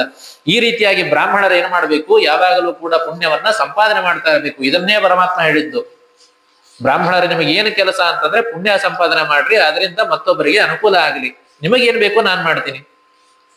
ಪಾಪ ಬ್ರಾಹ್ಮಣರಿಗೆ ಪುಣ್ಯಾಂಶ ಅಂತ ಅನ್ನೋದೇ ಉಳಿಯೋದಿಲ್ಲ. ಈ ರೀತಿಯಾಗಿ ದಾನವನ್ನ ಸ್ವೀಕಾರ ಮಾಡ್ತಾರೆ, ಅದರಿಂದ ಕಳ್ಕೊಂಡು ಬಿಡ್ತಾರೆ. ಈ ಪುಣ್ಯ ಅವರಿಗೆ ಹೋಗೋದಿಲ್ಲ. ಆದ್ರೆ ಪುಣ್ಯ ಮಾಡಿದ್ರೆ ಮಾತ್ರ ಆ ದಾನದಿಂದ ತಗೊಳ್ತಕ್ಕಂತಹ ಏನು ಪಾಪ ಬರ್ತದೋ ಆ ಪಾಪ ನಿವಾರಣೆ ಆಗುತ್ತೆ. ಪುಣ್ಯ ಮಾಡಿಲ್ಲ ಅಂತಂದ್ರೆ ಆ ಪಾಪನೂ ಬರ್ತದೆ, ದಾನ ತಗೊಂಡ ಪಾಪನೂ ಇವನಿಗೆ ಬರ್ತದೆ. ಬ್ರಾಹ್ಮಣನಿಗೆ ಪಾಪ ಬಹಳ ಪದ್ಧತಿ ಇದು. ಅದಕ್ಕೆ ಹೇಳ್ತಾರೆ ನವಧಾನ್ಯಗಳನ್ನ ದಾನ ಮಾಡಬೇಕು, ಅದನ್ನ ತೆಗೆದುಕೊಳ್ಳಬೇಕು ಅಂತ ಹೇಳ್ತಾರೆ. ಸ್ನಾನಂ ಕೃತ್ವಾ ನೃಪಶ್ರೇಷ್ಠ ಸ್ವಸ್ತಿ ವಾಚನ ಮಾಚರತ ಜಾತಕರ್ಮಾಧಿಕಂ ಕರ್ಮ ಕೃತವಾನ್ ತಕ್ಷಣೇ ನೃಪಃ ದಿವಸೇ ದ್ವಾದಶಿ ಪ್ರಾಪ್ತೆ ಕೃತ ಪುತ್ರಾಭಿಮತ ತಥಾ ತದ್ದಿನೇ ಬಹು ವಿಪ್ರಾಣಾಂ ಭೋಜನಂ ಕೃತವಾನ್ ನೃಪಃ ನಾಮ್ನಾತು ವಸುಧಾನೀತಿ ಲೋಕೆ ಖ್ಯಾತಿಂ ಗಮಿಷ್ಯತಿ. ಸರಿ ಅಂತಮ್ಮ ಆಕಾಶ ರಾಜ ಮನೆಗೆ ಬಂದು ಮಾರನೇ ದಿನ ಸ್ನಾನಾದಿಗಳನ್ನ ಮಾಡಿದ, ಬ್ರಾಹ್ಮಣರನ್ನ ಕರೆಸಿ ಪುಣ್ಯಾವಚನವನ್ನು ಮಾಡಿದ, ಆ ಮಗುವಿಗೆ ಜಾತಕರ್ಮ ಸಂಸ್ಕಾರವನ್ನ ಮಾಡಿ ದ್ವಾದಶಿಯ ದಿನ ಪುತ್ರಾಭಿಧಾನ ಅದಕ್ಕೆ ನಾಮಕರಣವನ್ನು ಮಾಡಿದ. ಎಲ್ಲ ಬ್ರಾಹ್ಮಣರು ಋಷಿಗಳೆಲ್ಲರೂ ಕೂಡ ನೀನು ಈ ಮಗು ಬಂದಿದ್ರಿಂದಾಗಿ ಅನೇಕ ರೀತಿಯಾಗಿರ್ತಕ್ಕಂತಹ ದಾನವನ್ನ, ವಸು ಅಂದ್ರೆ ದಾನ, ಸಂಪತ್ತು ಅಂತ ಅರ್ಥ, ದಾನವನ್ನ ನೀನು ಮಾಡಿರೋದ್ರಿಂದಾಗಿ ಈ ಮಗನಿಗೆ ವಸುದಾನ ಎಂಬುದಾಗಿ ನಾಮಕರಣ ಮಾಡುವಂತೆಂಬುದಾಗಿ ಸೂಚಿಸಿದ್ದಾರೆ. ಆ ಬ್ರಾಹ್ಮಣರ ಮಾತಿನ ಅಣತಿಯಂತೆ ಆಕಾಶ ಮಹಾರಾಜ ತನ್ನ ಮಗನಿಗೆ ವಸುಧಾನ ವಸುಧಾನ ಎಂಬುದಾಗಿ ನಾಮಕರಣವನ್ನು ಮಾಡಿದರು. ನಾಮಕರಣವನ್ನು ಮಾಡಬೇಕಾದ್ರೆ ಹೆಂಗ್ ಮಾಡಬೇಕ್ರಿ? ಶಾಸ್ತ್ರದಲ್ಲಿ ಏನ್ ಹೇಳ್ತಾರೆ ಅಂತಂದ್ರೆ, ಮಗುವಿಗೆ ಕಿವಿಯಲ್ಲಿ 3 ಬಾರಿ ಹೆಸರು ಹೇಳಿದಾದ ತಕ್ಷಣ ಆ ಮಗುವನ್ನ ತೊಡೆ ಮೇಲೆ ಕೂರಿಸಿಕೊಂಡು ತಂದೆಯಾದವನು ಗುರು ಹಿರಿಯರ ಸಮ್ಮುಖದಲ್ಲಿ ಈ ರೀತಿಯಾಗಿ ಎಲ್ಲ ಗುರು ಹಿರಿಯರ ಸ್ಮರಣೆಯನ್ನ ಮಾಡಿಕೊಂಡು ನನ್ನ ಮಗನಿಗೆ ಈ ರೀತಿಯಾಗಿ ನಾಮಕರಣವನ್ನ ಮಾಡಿದ್ದೇನೆ ಅಂತ ಎಂಬುದಾಗಿ ಹೇಳಿ 3 ಸಾರಿ ಜೋರಾಗಿ ಒದರಿ ಹೇಳಬೇಕು ಅಂತ ಶಾಸ್ತ್ರ ಹೇಳುವಂಥದ್ದು. ಆದ್ರೆ ಇವಾಗೆಲ್ಲ ಏನ್ ಮಾಡ್ತಾರೆ, ಫುಲ್ ಸಸ್ಪೆನ್ಸ್, ಹೇಳೋದೇ ಇಲ್ಲ. ಹಿಂಗ್ ಹೇಳ್ಬೇಕ್ರಿ ಅಂತ ಹೇಳಿದ್ರೆ ನಾನು ಬೇರೆ ಯಾವ ಅಲ್ಲಿ ಹೇಳಲಿಕ್ಕೆ ಒಂದು ಹೆಸರು ಪ್ರತ್ಯೇಕ ಬರೀತಾರೆ, ಮತ್ತ ಆ ಹೆಸರು ಮತ್ತೆ ಕರೆಯೋದಿಲ್ಲ ಅದನ್ನ. ಅಲ್ಲಿ ಹೇಳಲಿಕ್ಕೆ ಬೇರೆ ಹೆಸರು, ಅಲ್ಲಿ ಓಪನ್ ಮಾಡೋದೇ ಬೇರೆ ಹೆಸರು. ಇವಾಗೆಲ್ಲ ಪಾಶ್ಚಾತ್ಯ ಸಂಸ್ಕೃತಿ ಜಾಸ್ತಿ ಆಗಿರೋದ್ರಿಂದಾಗಿ ಕೆಲವರೆಲ್ಲ ಅರ್ಥನೇ ಇರೋಲ್ಲ ಅಂತ ಹೆಸರುಗಳನ್ನೆಲ್ಲ ಇಡ್ತಾ ಇರ್ತಾರೆ. ನಮ್ಮ ಸಿದ್ಧಾಂತಕ್ಕೆ ಅಭಿಮತವಾಗಿಯೇ ಇರೋದಿಲ್ಲ ಅಂತಹ ಹೆಸರುಗಳನ್ನೆಲ್ಲ ಇಡ್ತಾ ಇರ್ತಾರೆ. ಏನ್ ಮಾಡ್ತಾರೋ ಒಟ್ಟೆ ಸರಿ ಅಂತ ಹೇಳಿ ವಸುಧಾನ ಎಂಬುದಾಗಿ ನಾಮಕರಣವನ್ನ ಮಾಡಿದ್ದಾರೆ. ಋಷಯ ಊಚುಹ, ಅವಾಗೆಲ್ಲ ಋಷಿಗಳು ಮಾತಾಡ್ತಾರಂತೆ. ಶ್ರುತಂ ಪುತ್ರ ಪ್ರಭಾವಂಚ ನ ಶ್ರುತಂ ಮುನಿಪುಂಗವ ಆಯೋಜಿತ ತಯಾ ತತ್ಪುತ್ರ್ಯಾಹ ಕಿಂ ನಾಮ ಕೃತವಾನ್ ನೃಪಃ. ಬಹಳ ಸಂತೋಷ ಸೂತಪುರಾಣಿಕರೇ, ನೀವು ಬಹಳ ಎಕ್ಸೈಟ್ಮೆಂಟ್ ಅಲ್ಲಿ ಈ ವಸುಧಾನನ ಎಲ್ಲ ಸಂತೋಷದಲ್ಲಿ ನೀವು ವಸುಧಾನಿಗೆ ನಾಮಕರಣವನ್ನು ಮಾಡಿದ್ರು ಅಂತ ಹೇಳಿದ್ರಿ. ಆದ್ರೆ ಸ್ಟಾರ್ಟಿಂಗ್ ಅಲ್ಲಿ ಹೆಣ್ಣು ಮಗಳು ಬಂದಿದ್ದಲ್ಲ, ಆ ಹೆಣ್ಣು ಕೂಸಿಗೆ ಹೆಸರೇನಿಟ್ರಂತೆ ಹೇಳಲಿಲ್ಲ ನೀವು ಅಂತ ಹೇಳಿ ಈ ಸೂತಪುರಾಣಿಕರ ಋಷಿಗಳು ಕೇಳಿದಾಗ ಸೂತಪುರಾಣಿಕರಂತಾರಂತೆ, ಇಲ್ಲ ಅದು ಗಂಡು ಮಗು ಆಯ್ತಲ್ಲ, ಹಿಂಗಾಗಿ ಸಂತೋಷದಲ್ಲಿ ನಾನು ಮರತೆ. ಪದ್ಮೋಧರಾಂ ಪದ್ಮಕರಬ್ಧಾಂ ಪದ್ಮಜಾತಾಂ ವರಾನನ ಪದ್ಮಾಯಾಹ ಅವತಾರತ್ವಾತ್ ಪ್ರಜಾ ರಾಜ ಪದ್ಮಾವತಿ ಚತ ಕೃತ್ವಾತು ನಾಮಕರಣಂ ನಿಜಪುತ್ರ್ಯಾ ನೃಪೋತ್ತಮಃ ವರ್ಧಮಾನೋ ಸುತೋ ದೃಷ್ಟ್ವಾ ರಾಜ ಸಂತೋಷಮಾಗತಃ. ಇಲ್ಲ, ಈ ಗಂಡು ಮಗು ಆದ ಸಂದರ್ಭದಲ್ಲಿ ಅದನ್ನು ಮರೆತೆ ಆ ಪದ್ಮದಲ್ಲಿ, ಕಮಲದ ಹೂವಿನಲ್ಲಿ ಆ ಹೆಣ್ಣು ಮಗು ಸಿಕ್ಕಿದ್ರಿಂದಾಗಿ ಅವಳನ್ನ ಪದ್ಮಾವತಿ ಎಂಬುದಾಗಿ ನಾಮಕರಣವನ್ನ ಆಕಾಶ ರಾಜ ಮಾಡಿದ್ದಾನೆ. ಈ ರೀತಿಯಾಗಿ ಹೇಳಿ ವಸುಧಾನ ಪದ್ಮಾವತಿ ಎಂಬುದಾಗಿ ಆಕಾಶ ರಾಜ ತನ್ನ 2 ಮಕ್ಕಳಿಗೆ ಕೂಡ ನಾಮಕರಣವನ್ನು ಮಾಡಿದ್ದಾರೆ. ಇಬ್ಬರು ಕೂಡ ಬಹಳ ಸಂತೋಷದಿಂದ ಅರಮನೆಯಲ್ಲಿ ಒಬ್ಬರ ಜೊತೆಗೆ ಒಬ್ಬರು ಆಟವಾಡ್ತಾ ಬೆಳಿತಾ ಇದ್ದಾರಂತೆ. ಕಿಂತೇನ ಸುಕೃತಂ ರಾಜ್ಞಾ ಬಹುಜನ್ಮಾರ್ಜಿತಂ ಫಲಂ ಅಗ್ರಜಾಂ ಪುತ್ರಿಕಾಂ ದೃಷ್ಟ ತದಂತೆ ಪುತ್ರಮತ್ತಮಂ. ಮೊದಲಿಗೆ ಈ ಆಕಾಶ ರಾಜ ಎಷ್ಟು ಪುಣ್ಯ ಮಾಡಿದ್ನೋ ಗೊತ್ತಿಲ್ಲ, ಅವಳಿಗೆ ಮೊದಲಿಗೆ ಹೆಣ್ಣು ಮಗು ಆಗಿದೆ, ಅದಾದ್ಮೇಲೆ ಗಂಡು ಮಗು ಪಡೆದುಕೊಂಡಿದ್ದಾನೆ. ಈ ರೀತಿಯಾಗಿ ಬಹಳ ಸಂತೋಷದಿಂದ ತಾನು ಅವನ ಹೆಂಡತಿಯ ಜೊತೆಗೆ ತನ್ನ ಸಂಸಾರದಲ್ಲಿ ಆನಂದವಾಗಿದ್ದಾನೆ ಎಂಬುದಾಗಿ ಹೇಳ್ತಾ ಸೂತ ಪುರಾಣಿಕರು ಇವತ್ತಿನ ಕಥೆಯನ್ನ ಇಲ್ಲಿಗೆ ಮುಗಿಸ್ತಾ ಇದ್ದಾರೆ. ಗುರುಮಧ್ವಾಂತರ್ಗತ ಶ್ರೀ ಕೃಷ್ಣಾರ್ಪಣಮಸ್ತು. ಅನೇನ ಭಾವಿ ಯತ್ ಪುಣ್ಯಂ ತದಾಪ್ನೋತು ಗುರುರ್ಪಮ.